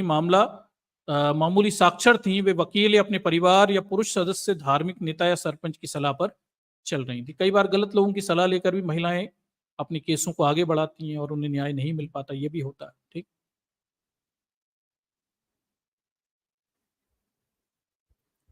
आगे देख लीजिए। तो ये तो दर्शकों हमने क्या बोलते हैं यहाँ पे ये देखा कि लीगल एक्सपर्ट ये कहते हैं कि दहेज प्रथा, घरेलू हिंसा जैसे जो मामले हैं, इनमें किसी महिला के लिए कोर्ट में अपने मामले को सिद्ध कर पाना बेहद मुश्किल है। It is equal to impossible. और इसीलिए ज्यादातर मामलों में जो अपराधी होते हैं, पति या पति के घर वाले, वो बच जाते हैं। ठीक। अब हमारी एक सहानुभूति भी पति और समाज और घर परिवार के साथ रहती है, जज की भी रहती है, लोगों की भी रहती है। समाज बना ही इसी तरह से, महिलाओं के साथ सहानुभूति नहीं है, परिवार और लोगों के साथ ज्यादा है। ठीक। और समाज मानता ही नहीं कि हम उत्पीड़न करते हैं ना, से पता ही नहीं उत्पीड़न करना क्या होता है। ठीक। इसके हिसाब से एक महिला को ये सब सहने ही आदर्श महिला होना है। तो ये बड़ी परेशानी है, किसी महिला के लिए न्याय पाना कानून होते हुए भी बेहद मुश्किल स्थितियां बनती। अब ये तो कानून की स्थिति हो गई, कानून का स्टेटस हो गया, कानून के तहत कम ही लोग सजा पा पाते हैं। पर ये तो है, पर यह भी सच्चाई है कि इस देश में महिलाओं पर भयानक अत्याचार हो रहे हैं। और ये कहना कि महिलाएं कानून का दुरुपयोग कर रही हैं, अपने आप बहुत बड़ी बेईमानी है। आप अत्याचारों से निजात नहीं दिलवा पा रहे, कानून व्यवस्था सिस्टम घटिया है, और फिर महिलाओं को ही दोषी ठहरा रहे हैं। देखिए जरा आंकड़े देखिए, बीबीसी क्या छापता है। 16 दिसंबर 2021 की रिपोर्ट है, बीबीसी छाप रहा है कि भारत में हर 25 मिनट पर एक हाउसवाइफ क्यों लेती है अपनी जान। बीबीसी 2021 में छाप रहा था कि हर 25 मिनट में एक हाउसवाइफ अपनी जान ले लेती है। कारण देख लीजिए। ठीक, देखिए इसने आंकड़े कहां से लिए, तो राष्ट्रीय अपराध ब्यूरो, ठीक है, नेशनल क्राइम रिकॉर्ड जो है उसकी बात हो रही है। आंकड़ों के मुताबिक देखिए, मुताबिक पिछले साल 22,372 गृहिणियों ने आत्महत्या की थी। और इसके अनुसार हर दिन 61 और हर मिनट में 25 आत्महत्याएं होती है। 2021 तक के आंकड़े हैं। रोज 61 महिलाएं आत्महत्या कर रही हैं। अब आप कहेंगे कि भाई क्या कारण। चलिए मैं नीचे इसी आर्टिकल में नीचे कारण भी बताऊंगा। ठीक। हम्म।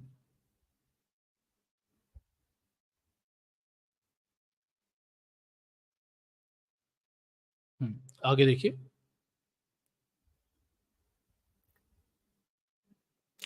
फिर ये भी है, देखिए 1997 से नेशनल क्राइम ब्यूरो जो एनसीआरबी है, पेशे के आधार पर आत्महत्या के आंकड़े दर्ज करता है। तब से हर साल 20,000 से ज्यादा गृहिणियां आत्महत्या कर रही हैं। ये आंकड़ा है, मतलब लगभग हर साल 20,000 तो करती हैं औरतें। ठीक। 2009 में 25,000 से ऊपर का आंकड़ा पहुंच गया था। आत्महत्या आगे देखिए, रिपोर्ट में आत्महत्याओं के लिए पारिवारिक समस्या, शादी से जुड़े हुए मसलों को जिम्मेदार बताया गया। तो इस देश में जो क्या बोलते हैं अपराध ब्यूरो है, नेशनल क्राइम ब्यूरो के आंकड़ों के अनुसार रोज हर मिनट 25 मिनट में एक महिला और हर दिन 61 महिलाएं आत्महत्या करती हैं। और इसके पीछे के जो कारण इन्होंने बताए हुए हैं वो है पारिवारिक समस्याएं, शादीशुदा जिंदगी से संबंधित मसले। ये ऑन रिकॉर्ड है, सरकार का रिकॉर्ड है। मतलब रोज 61 महिलाएं आत्महत्या पारिवारिक समस्याओं के चलते कर रही हैं। और न्यायालय में बैठे हुए जातिवादी श्रेष्ठता, ब्राह्मणिकल सुप्रीमेसी लिए हुए लोग ये कह रहे हैं कि महिलाएं घरेलू हिंसा के कानून का दुरुपयोग कर रही। मतलब अपने आप में ये दोहरी बात हो गई। रोज 61 महिला मर रही हैं आपकी, आत्महत्या कर रही है। तो आत्महत्या, दहेज प्रथा तो अभी बताने वाला हूं मैं आपको। ठीक, ये तो आत्महत्या, सुसाइड, और ये मैरिटल सुसाइड कह लीजिए आप इसे। ठीक। और न्यायालय कहता है महिलाएं कानून का दुरुपयोग करती हैं। अब इस कॉन्ट्रडिक्शन को देखिए दर्शक, क्या गजब का कॉन्ट्रडिक्शन है। मतलब ऊपर बैठे लोगों को नीचे जमीन की हकीकत ही नहीं पता। जो ऊपर न्याय बना देने बैठे हुए हैं, कानून बनाने बैठे हुए हैं, जो एक अपर एलीट क्लास है, जो ब्राह्मणिकल सुप्रीमेसी लेके बैठा हुआ है, उससे नीचे पता ही नहीं है कि रोज 61 महिलाएं आत्महत्या पारिवारिक समस्याओं के चलते कर रही हैं। वो ये कह रहा है कि महिलाएं तो कानून का दुरुपयोग कर रही हैं। इस विरोधाभास को मैं किस तरह से बयां करूं, और आप भी इस विरोधाभास को कैसे समझेंगे। मतलब महिलाएं तो मर रही हैं रोज 61, और ऊपर जो साहब बैठे हुए हैं वो कह रहे हैं महिला तो कानून का दुरुपयोग करती है। सोच के देखिए, मतलब 61 महिलाएं जो मर रही है, ये अगर न्याय पाने के लिए जाती वहां पे, रोज की 61 महिलाएं, तो जज साहब तो कह देते भैया तुम लोग तो झूठे मुकदमे लेकर आती हो, बेहतर है तुम मरी जाओ। मेरे ख्याल से महिलाएं भी ये सोचती होंगी कि बेहतर है मरी जाएं, न्याय तो कहीं मिलने वाला है नहीं। क्योंकि ऊपर बैठा जज जो है वो तो ये कह रहा है तुम तो कानून का दुरुपयोग कर रही हो, तुम्हारे साथ तो हिंसा ही नहीं होती, झूठे केस दर्ज करवाती। हम इस विरोधाभास पे क्या कहें, और हम इस सिस्टम पे क्या कहें, समाज पे क्या कहें, और समाज की सोच पे क्या कहें। मतलब 84 महिलाओं के रोज रेप होते हैं, 61 महिला रोज आत्महत्याएं कर लेती हैं, और ऊपर बैठे लोग हैं वो कहते हैं महिलाएं तो अपने कानूनों का दुरुपयोग करती हैं, पति को झूठा फंसा देती हैं। सास ससुर तो बड़े ईमानदार लोग होते हैं, और दहेज तो हम लेते ही नहीं भैया, भारत में दहेज कोई नहीं लेता, वो तो महिलाएं झूठे केस दर्ज करा देती हैं। और 61 महिलाएं भी ऐसे ही मर जाती हैं मेरे ख्याल से, वैसे ही मजा आ रहा था, कूद लो मर लो, ठीक। इन्हें थोड़ी कोई समस्या है, जैसे झूठे केस दर्ज करा रही वैसे झूठे मर भी जाती होंगी शायद बेचारी। भाई यही तो है, यही तो हमारे सोचने का तरीका है। अरे ऐसे ही मर जाती हूँ, this is what it is. मतलब मैं एक परिवार को जानता हूं, हमारे अड़ोस पड़ोस का है, वहां उनकी बहू ने आत्महत्या कर ली। ऊपर से सब वेल टू डू दिख रहा था, उसने आत्महत्या कर ली। फिर शादी को भी 8-10 साल हो गए थे। फिर हमें बाद में ही पता चला, कोर्ट केस हुआ, सब लोग बंद भी हुए घर परिवार के। फिर बाद में पता चला कि भाई वो जो बहू थी वो पागल थी। तो मतलब पूरे मोहल्ले को आश्चर्य हुआ, यार ये 10 साल से महिला पागल थी, नॉर्मल रहती थी, कुछ नहीं था, सब कुछ सही था, उसके बच्चे भी थे, बच्ची भी थी। 10 साल बाद, मतलब मरने के बाद उसे पागल करार करवा दिया, और बच गए ये लोग, कोर्ट केस से बच गए, सब बाहर आ गए, कुछ नहीं हुआ, पागल थी ना वो। तो ये भी बेचारी महिलाएं ऐसी होंगी मेरे ख्याल से, 61 महिलाएं रोज की मरती। चलिए आगे देखते हैं। ये आंकड़े हैं, और इन आंकड़ों को मेरे ख्याल से इन जज लोगों को दिखाना चाहिए, जैसे उन्हें जातिगत जनगणना के आंकड़े दिखाना चाहिए, वैसे उन्हें ये आंकड़े भी देखने चाहिए स्टेटमेंट पास करते समय। आगे देखिए। हाँ, घरेलू हिंसा झेलती महिलाएं, आगे देखिए क्या है, ठीक। फिर इसमें आगे क्या लिखा हुआ है, इसमें आगे ये भी लिखा हुआ है कि भाई मानसिक स्वास्थ्य विशेषज्ञों का ये सब बातें लिखी आगे है कि हाल ही में हुए एक सरकारी सर्वे में 30% महिलाओं ने बताया था कि उनके साथ पति ने घरेलू हिंसा की है। रोज की ये तकलीफ शादी को दमनकारी बनाती है, और घरों में ही महिलाओं का दम घुटता रहता है। तो इसी रिपोर्ट में यह भी बताया गया है कि ऑलमोस्ट 30% महिलाओं ने स्वीकारा है कि उनके साथ घरेलू हिंसा होती है। हालांकि ये आंकड़े इससे कई ज्यादा हैं। नीचे हमें पता चलता है कि ये 30% भी तो वो महिलाएं जो मान रही हैं कि उनके साथ घरेलू हिंसा होती है। आगे स्थिति और भी खराब है। हम नीचे जब इसी रिपोर्ट में जाते हैं तो हमें पता चलता है कि यहाँ पे ये लिखा हुआ है कि ये जो लेंसेट के अध्ययन है, लेंसेट एक पत्रिका है, लेंसेट के अध्ययन को देखें तो भारत में आत्महत्या की संख्या 30% और 100% के बीच में कम रिपोर्ट की जाती है, ठीक है।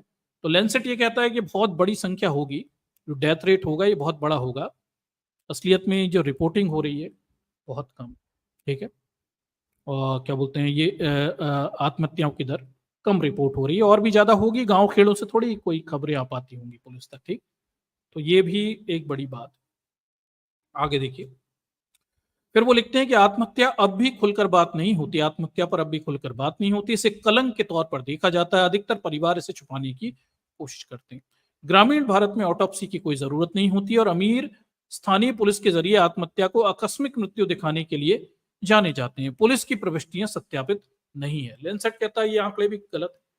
असलियत में आंकड़ा बहुत बड़ा होगा, शायद बहुत बड़ा होगा। हम बात कर रहे हैं रोज 61 महिलाएं आत्महत्या करती हैं। लेंसेट कहता है कि इससे बहुत ज्यादा बड़ा आंकड़ा होगा महिलाओं के मरने का, पारिवारिक समस्याओं के चलते, क्योंकि हमारा समाज अक्सर ऐसी चीजों को छुपाता है क्योंकि वो दोषी होता है। महिलाओं को आत्महत्या करने के लिए वही पारिवारिक स्थितियां जिम्मेदार हैं। परिवार वाले बड़ी आसानी से इन चीजों को दबाने छुपाने की कोशिश करते हैं। गांव में तो कोई समस्या है ही नहीं, शहरों में कुछ ले दे के सेटिंग हो जाती है। ठीक, आंकड़े इससे ज्यादा बुरे होंगे, पर जो भी है वो भी बुरे ही आंकड़े हैं। अगर 61 महिलाएं रोज की आत्महत्या कर रही हैं तो मैं कहता हूं कि भाई थिंग्स आर वेरी पैथेटिक। 5 जनवरी 2024 को टाइम्स ऑफ इंडिया क्या कह रहा है, देखिए। हाँ, घरेलू हिंसा के कुछ आंकड़े हैं, टाइम्स ऑफ इंडिया ने छापे थे। 2023 में 28,111 शिकायतों में से 6,304 घरेलू हिंसा से संबंधित थी। ये जो महिला आयोग है वहां से कुछ आंकड़े वाकड़े इन्होंने रखे हुए थे। ठीक, आगे देखिए बिजनेस स्टैंडर्ड हमारे सामने क्या बता रहा है। 14 मई 2023 सब लेटेस्ट रिपोर्टें हैं। आंकड़ों से पता चलता है कि लगभग 30% विवाहित महिलाएं घरेलू हिंसा का सामना करती हैं। ये रिपोर्ट तो मैंने पहले भी पढ़ दी थी। ठीक, ये परिवार स्वास्थ्य सर्वेक्षण जो हुआ था उसके आंकड़े थे। 18 से 39 वर्ष की आयु की 29.3% वैवाहिक भारतीय महिला घरेलू और यौन हिंसा का अनुभव किया है। ये सरकारी आंकड़े हैं, ऑब्वियसली ये बहुत कम होंगे, स्थितियां इससे ज्यादा खराब होंगी, पर ये जो है ये भी खराब ही है। ठीक है, अगर आपका नेशनल फैमिली हेल्थ सर्वे ये कह रहा है कि 29.3 यानी लगभग 30% महिलाएं अपनी विवाह में घरेलू हिंसा और यौन हिंसा का सामना करती हैं, तो मैं समझता हूं ये आंकड़ा अपने आप में बहुत खराब। ठीक, स्थितियां इससे ज्यादा खराब होंगी, पर ये एक्सेप्टेंस वाला भी आंकड़ा खराब है। और 61 महिलाएं रोज आत्महत्या करती हैं, 30% महिलाओं ने अपने जीवन में यौन हिंसा का सामना किया है, ये बहुत ज्यादा खराब है। और इसमें भी और खराब है कि 18 से 39 वर्ष की आयु की 3.1% गर्भवती महिलाओं को गर्भ अवस्था के दौरान शारीरिक हिंसा का सामना करना पड़ता है। इवन प्रेगनेंसी के दौरान भी महिलाओं को मारपीट का सामना करना पड़ता है। ऐसी महिलाएं भी 3.1% हैं नेशनल फैमिली हेल्थ सर्वे के डेटा के अनुसार। ठीक है, तो आप समझ सकते हैं चीजें कितनी ज्यादा पैथेटिक हैं, कितनी ज्यादा तकलीफदायक है, और किसी महिला का जीवन भारत जैसे देश में वो कितना दुखदाई और तकलीफदायक होता है, इस चीज को आप थोड़ा समझ सकते हैं। ठीक, ये आंकड़े हैं, और ये आंकड़े इससे कई गुना बुरी स्थिति होगी, क्योंकि सरकारी आंकड़े भारत में कैसे दर्ज होते हैं वो आप जानते हैं, और उनकी स्थिति क्या होती है भी आपको पता है। पर कंडीशंस बड़ी पैथेटिक होंगी और ज्यादा खराब होंगी, हम समझ सकते हैं, पर जो है वो भी बहुत खराब। ठीक, आप सोच के देखिए, प्रेगनेंसी के दौरान भी शारीरिक हिंसा हो रही है और वो 3.1% तो एक्सेप्ट कर रही हैं इस बात को। ठीक, ये अपने आप में खराब। 30% महिलाओं ने घरेलू यौन हिंसा की बात स्वीकारी हुई। लेंसेट कहता है इससे ज्यादा बड़े आंकड़े होंगे। 61 महिलाएं रोज आत्महत्या कर लेती हैं। तो आप कर क्या रहे हैं समाज में, महिलाओं के साथ ये समाज क्या कर रहा है? ये आंकड़े कभी चर्चाओं में क्यों नहीं आते, इन पर कभी चुनाव क्यों नहीं होते, गली नुक्कड़ शहरों में मीडिया कवरेज में इन पर बात क्यों नहीं होती, कोई नेता इन मुद्दों को उठाता क्यों नहीं, संसद में इन मुद्दे चर्चाओं में क्यों नहीं आते? ये समाज महिलाओं की परेशानियों के प्रति उदासीन क्यों है? ये गंभीर क्वेश्चन है। ये वैसे ही उदासीन है जैसे इस देश में तमाम सारे बड़े बड़े और शहरों के नुक्कड़ चौराहे बना दिए गए हैं, बड़े बड़े मॉल्स होते हैं, अभी भी पर्याप्त टॉयलेट की व्यवस्था महिलाओं के लिए नहीं है। इवन तो कई अच्छे ऑफिसों में तक नहीं होती, क्योंकि समाज ये सोचना नहीं जानता। पुरुष तो सड़कों पे कहीं भी कर ले, पर महिलाएं उनके चिंता का विषय कभी होती नहीं। इस समाज के ही चिंतन में, बौद्धिक चिंतन में महिलाएं नहीं है ना। तो ये समाज के जो बौद्धिक मूल चिंतन है वो सब पलायनवादी हैं, और सब महिलाओं को छोड़कर जाने की बात कहते हैं। तो पूरे समाज का जो बौद्धिक चिंतन है वो उसमें महिलाएं है ही नहीं। महिलाओं को छोड़ना अच्छी बात है, और उन्हें छोड़े बगैर आप जीवन में कुछ बड़ा हासिल नहीं कर सकते। जब आपके समाज का बौद्धिक चिंतन ही यहीं से शुरू होता है, तो ऑब्वियस है इस समाज में महिलाओं की स्थिति क्या रही, समझा जा सकता है। ठीक। हम्म।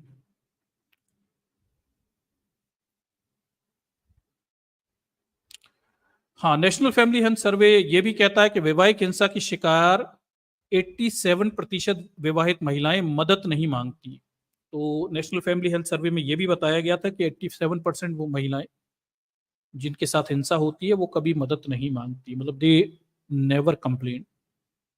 वो कभी किसी से शिकायत नहीं करती, उन्हें सहना पड़ता है क्योंकि उन्हें सिखाया गया है। यही तो है व्यवस्था। राष्ट्रीय परिवार स्वास्थ्य सर्वेक्षण मीडिया रिपोर्ट है। Domestic violence faced by Indian womens 29.3 पर 3 है, और 31.2 है 2019-21 में। उसके बाद ये डेटा मैं बता चुका हूँ। State wise high cases of domestic violence, state wise में देख लीजिए, कर्नाटक, बिहार, मणिपुर, तमिलनाडु, तेलंगाना, उत्तर प्रदेश। ठीक, ये स्टेट वाइज डेटा थे, डोमेस्टिक वायलेंस के हैं ये डेटा थे। ठीक, 2017-2021 तक दर्ज किए गए आंकड़ों के आधार पे था। ठीक है, ये भी ध्यान रखिए। चलिए अब हम थोड़ा सा और बड़ा देख लेते हैं। 2017 से 21 तक का एक बड़ा पैरामीटर था जिस पर सरकार ने जो संसद में अपनी मंत्री जी ने अपना हलफनामा जारी किया था। 14 दिसंबर 2022 की रिपोर्ट है। 17 से 21 के बीच में दहेज हत्याओं के कुछ आंकड़ों पर बयान दिया था।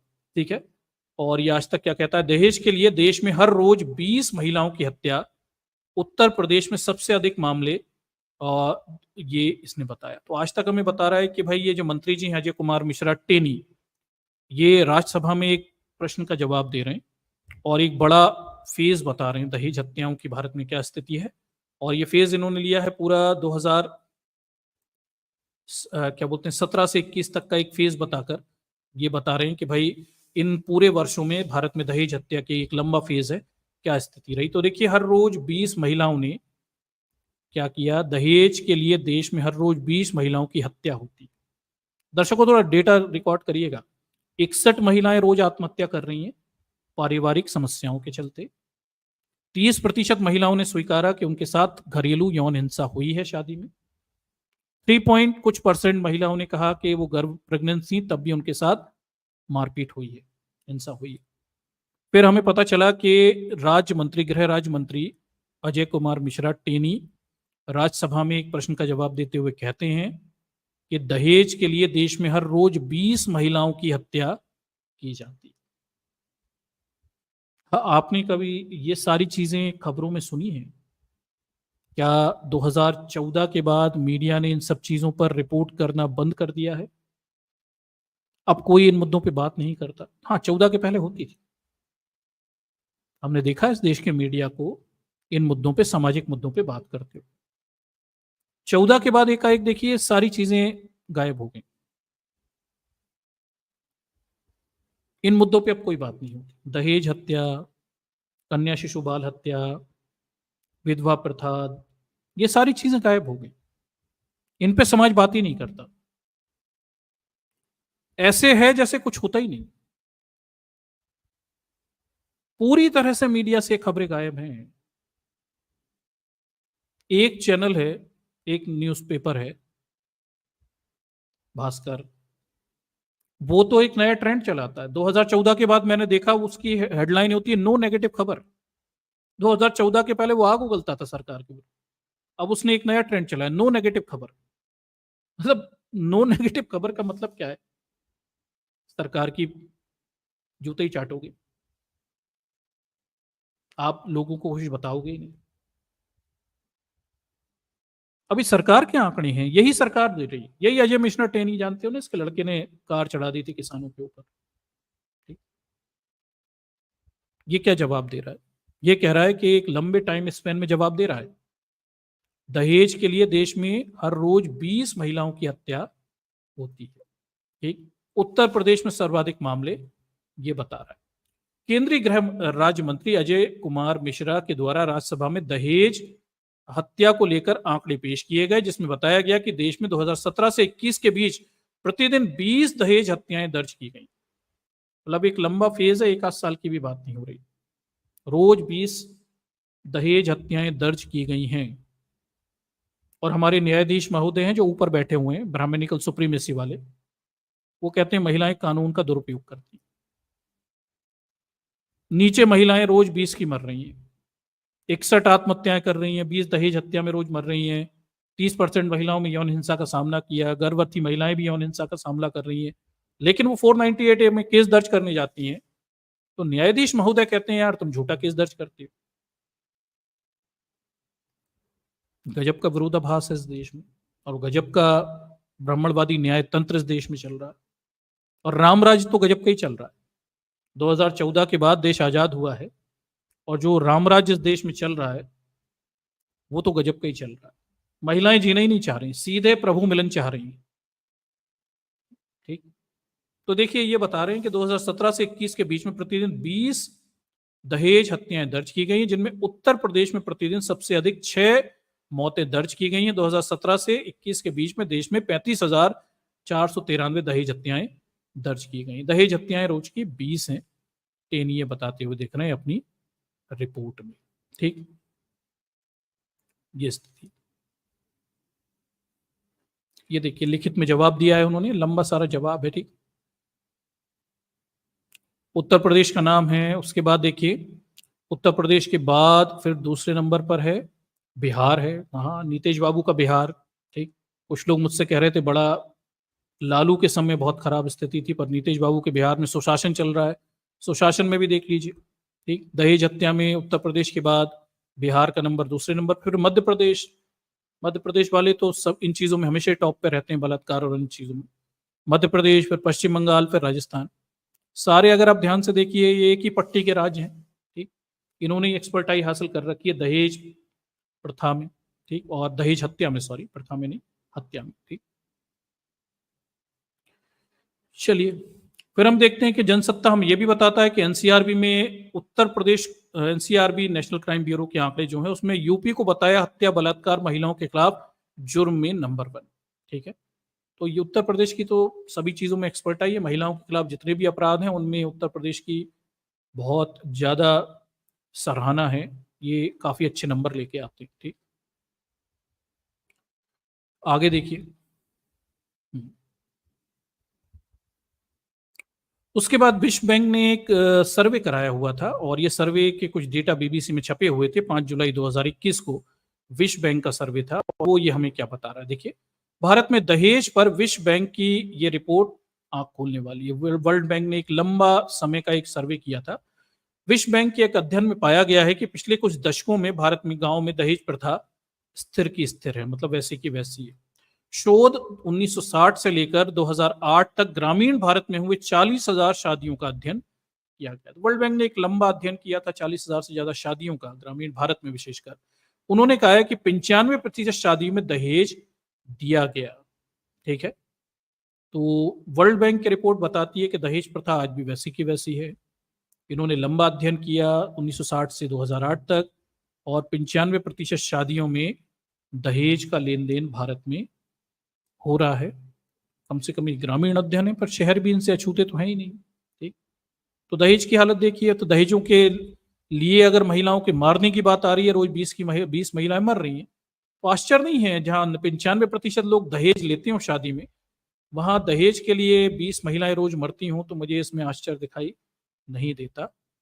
ये आंकड़े समाज की सच्चाइयों से मेल खाते हैं, वो सच्चाइयां जो समाज में कोई सुनना नहीं चाहता। काफी कष्ट होता है। ठीक, हम सब इस भ्रष्ट व्यवस्था के दोषी हैं, या तो मौन रहकर या फिर इसमें योगदान देकर। ठीक, आगे देखिए। अब इसमें ये तो है ही है, अब इसमें भी थोड़ा इसे भी ध्यान रखिए कि हाँ, ये तो महिलाओं के साथ अत्याचार हो रहा है, हिंसा हो रही है, उनके साथ क्या बोलते हैं डोमेस्टिक वायलेंस हो रही है। अब इसमें भी कोड़ में खाज देख लीजिए। ठीक, वो भी थोड़ा बता देता हूँ। साइंस डायरेक्टरी हमें बता रही है कि हम इस पूरे आंकड़ों को 2022 का इन्होंने ये छापा हुआ था, वॉल्यूम 19 में लिखा हुआ है इनके, कि भाई भारत में अनुसूचित जाति और सामान्य श्रेणी की महिलाओं के बीच अंतरंग साथी हिंसा में अंतर का विश्लेषण, national family health survey 5 data का विश्लेषण। अब इन्होंने क्या छापा, ये एनालिसिस कर रहे हैं यहाँ पे ये लोग कि जो महिलाओं के साथ डोमेस्टिक वायलेंस होती है, पारिवारिक हिंसा होती है, वैवाहिक हिंसा होती है, इसमें जातिगत एंगल क्या है, यानी अनुसूचित जाति की महिला और सामान्य महिलाओं के साथ क्या हिंसा के स्तर में अंतर है। तो इन्होंने पाया कि जो सवर्ण वर्ग की महिलाएं हैं उन्हें कम हिंसा सहनी पड़ती है, घरेलू हिंसा। अनुसूचित जाति की महिला, एससी समाज की महिलाओं को ज्यादा हिंसा सहनी पड़ती है। ठीक, तो इसलिए मैं कह रहा हूं ये कोड़ में खाद जैसी स्थितियां भी हैं। इस समाज की जो कमजोर वर्ग की महिलाएं हैं उन्हें ज्यादा अपने पतियों से हिंसा सहनी पड़ती है सवर्ण महिलाओं की तुलना में। ठीक, मतलब यहां पर भी सवर्ण होने के फायदे कुछ महिलाओं को मिल रहे हैं। देखिए इस सर्वे की हाईलाइट देखिए, सामान्य श्रेणी की महिलाओं की तुलना में अनुसूचित जाति की महिलाओं में अंतरंग साथी हिंसा अधिक प्रचलित है।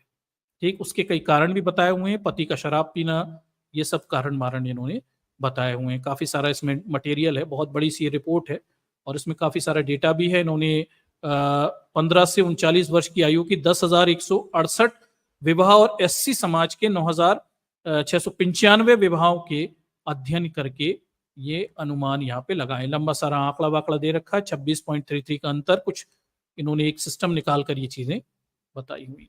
ठीक, तो ये भी है जो हमें बता रहा है कि जो अनुसूचित जाति समाज की स्थितियां हैं वो उसमें महिलाओं के साथ ज्यादा हिंसा की स्थितियां दिखती हैं सवर्ण महिलाओं की तुलना। उन्हें थोड़े से बेनिफिट है, ज्यादा तो नहीं है पर थोड़े से बेनिफिट है। ठीक, ऑब्वियस भी है, समझा जा सकता है। शराब का प्रचलन, जुए का प्रचलन, पैसे की कमी, तंगी, ये सारी समाज के कमजोर वर्ग की महिलाओं के जीवन में ज्यादा परेशानियां लाती होंगी और उन्हें ज्यादा डोमेस्टिक वायलेंस या घरेलू हिंसा या जिसे कहते हैं वैवाहिक क्रूरता सहनी पड़ती होगी और दहेज वहेज के लिए भी उन पर ज्यादा दबाव रहता होगा। सवर्ण लोग पैसे वाले होते हैं और दहेज देने में सक्षम भी होते हैं और निम्न जाति की महिलाओं को ज्यादा परेशानी भोगनी पड़ती हो। ठीक है, तो इस पूरे लबोलुबाब ये है कि इस देश में रोज लगभग 61 महिलाएं पारिवारिक समस्याओं के चलते आत्महत्या कर रही हैं। ठीक है, 30% महिलाओं ने कहा कि उन्होंने अपने जीवन में घरेलू हिंसा, यौन हिंसा का सामना किया। 3 महिलाओं ने कहा कि वो प्रेग्नेंट थी तब भी उनके साथ हिंसा की गई, पारिवारिक हिंसा की गई, ये भी देखा। 20 महिलाएं रोज दहेज हत्या का शिकार हो रही हैं, ये भी हमने यहाँ पे डेटा में देखा। और फिर इस डेटा में हमने ये देखा कि जो डोमेस्टिक वायलेंस है, पारिवारिक हिंसा, क्रूरता, वैवाहिक क्रूरता, ये एससी समाज की महिलाओं को ज्यादा सामना करना पड़ता है सवर्ण महिलाओं की तुलना में। ये कुछ आंकड़े हैं और इन आंकड़ों के विरोध में इस देश के हाई कोर्ट और सुप्रीम कोर्ट के जज बैठकर ये कह रहे हैं कि सेक्शन 395A का इस देश की महिलाएं दुरुपयोग कर रही हैं, पति और परिवार के विरुद्ध दुरुपयोग कर रही हैं। ठीक, तो ये है आपके सामने ये पूरा केस है। अब इसे आप कैसे जज करेंगे मैंने दोनों बता दिया। ठीक, और दोनों स्थितियां यहां पर रखती।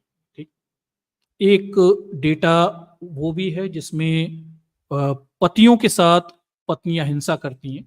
एक थोड़ा आंकड़ा द हिंदू का वो भी छपा है, उसे मैंने यहाँ इसलिए शामिल नहीं किया क्योंकि वो इस पूरे गंभीर मामले को बेहद मजाक बना देगा। मजाक इसलिए बना देगा कि वहां ऐसा नहीं है पति के साथ महिलाएं, पत्नियां हिंसा कर रही हैं तो वहां ऐसा नहीं है ना पति आत्महत्या कर ले रहे हैं, मर जा रहे हैं, दहेज मांगा जा रहा है, ऐसा नहीं। वो थोड़ी बहुत हिंसा विंसा हो रही है, वो शहरी एक आंकड़ा है, कुछ हजार परिवारों पे किया गया एक छोटा सा आंकड़ा, इसलिए मैंने उसे शामिल नहीं किया। और उसमें भी रेशो बहुत कम है, 1000 पे 29 ही पति हैं जो क्या बोलते हैं डोमेस्टिक वायलेंस का शिकार होने का दावा कर रहे हैं। कुछ हजार परिवारों पे द हिंदू ने एक रिसर्च किया था शहरों में। ठीक, तो उसे मैंने शामिल नहीं किया क्योंकि वो इस पूरे मामले की गंभीरता को खत्म कर देगा।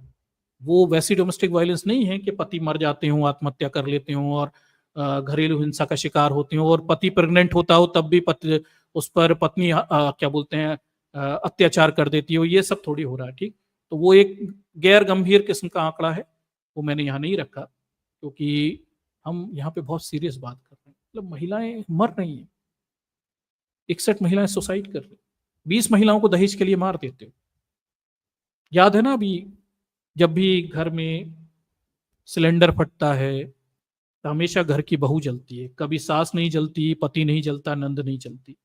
ये एक मजाक है जो सोशल मीडिया पे चलता है। ठीक, तो आप समझ सकते हैं इस देश की महिलाओं की स्थिति, और महिला होना भारत जैसे समाज में किसी महिला के लिए कितना दुर्दांत और कष्टकारी है। केवल इन आंकड़ों की वानगी आप समझिए कि आप इनमें से किसी परिवार के हत्थे चढ़ गए होते महिला के रूप में, तो आपके जीवन का क्या नाश हो गया होता। ठीक, आप समझिए। और ऊपर बैठे तो ब्राह्मणिकल सुप्रीमेसी वाले न्यायाधीश हैं, जिनका स्तर सेंट स्टीफन कॉलेज तक का है। उनके यहाँ आप समझिए बात को, पिछली बार भी मैंने बताया था। ठीक, जज साहब ने टिप्पणी की, सेंट स्टीफन कॉलेज में कोई गरीब का बच्चा पढ़े और कोई अमीर SC ST का पढ़े। ठीक, तो वो सेंट स्टीफन कॉलेज उनका सबसे निचला स्तर है। बाय द वे, ये जो अभी सेबी की चीफ है ना, माधवी बुच, ये भी सेंट स्टीफन कॉलेज से ही पढ़ी हुई, ग्रेजुएट हैं। ठीक है, बड़े गुल खिलाते हैं सेंट स्टीफन कॉलेज वाले को। ठीक, अच्छा गरीब के बच्चे नहीं पढ़ते, नहीं तो वो भी करोड़पति हो गए होते कहीं घोटाले वोटाले करके। ठीक, तो ये आपके आंकड़े हैं, ये आपकी महिलाओं की स्थिति है। ये है 498 के क्या बोलते हैं आपकी क्या बोलते हैं 498 कह रहा हूँ, ये धारा की वास्तविक स्थितियां आंकड़ों से न्यायपालिका के ऑब्जर्वेशन मेल नहीं खाते। और मैं ये कहता हूं कि भाई किसी भी किस्म से इस सेक्शन को कमजोर करने की जरूरत नहीं है, और सरकार ने सही किया कि उन्होंने न्यायपालिका की बात सुन के किसी भी तरह से सेक्शन में कमजोरियां नहीं की। इस सेक्शन के होते हुए भी अगर 60 महिलाएं आत्महत्या करती हैं, 20 दहेज प्रताड़ना में रोज मरती हैं, तो मैं समझता हूं इस सेक्शन को मजबूत किया जाना चाहिए। रिलैक्सेशन दे दोगे तो और मरने लगेंगी।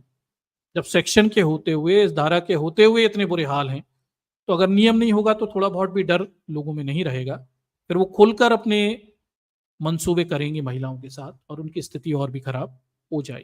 ठीक, तो आंकड़े न्यायपालिका के ऑब्जर्वेशन से और एक कॉमन जनरलाइजेशन कि महिलाएं दहेज प्रथा का दुरुपयोग करती हैं, ये आंकड़ों से बात मेल नहीं खाती। डेटा इसके विरुद्ध है।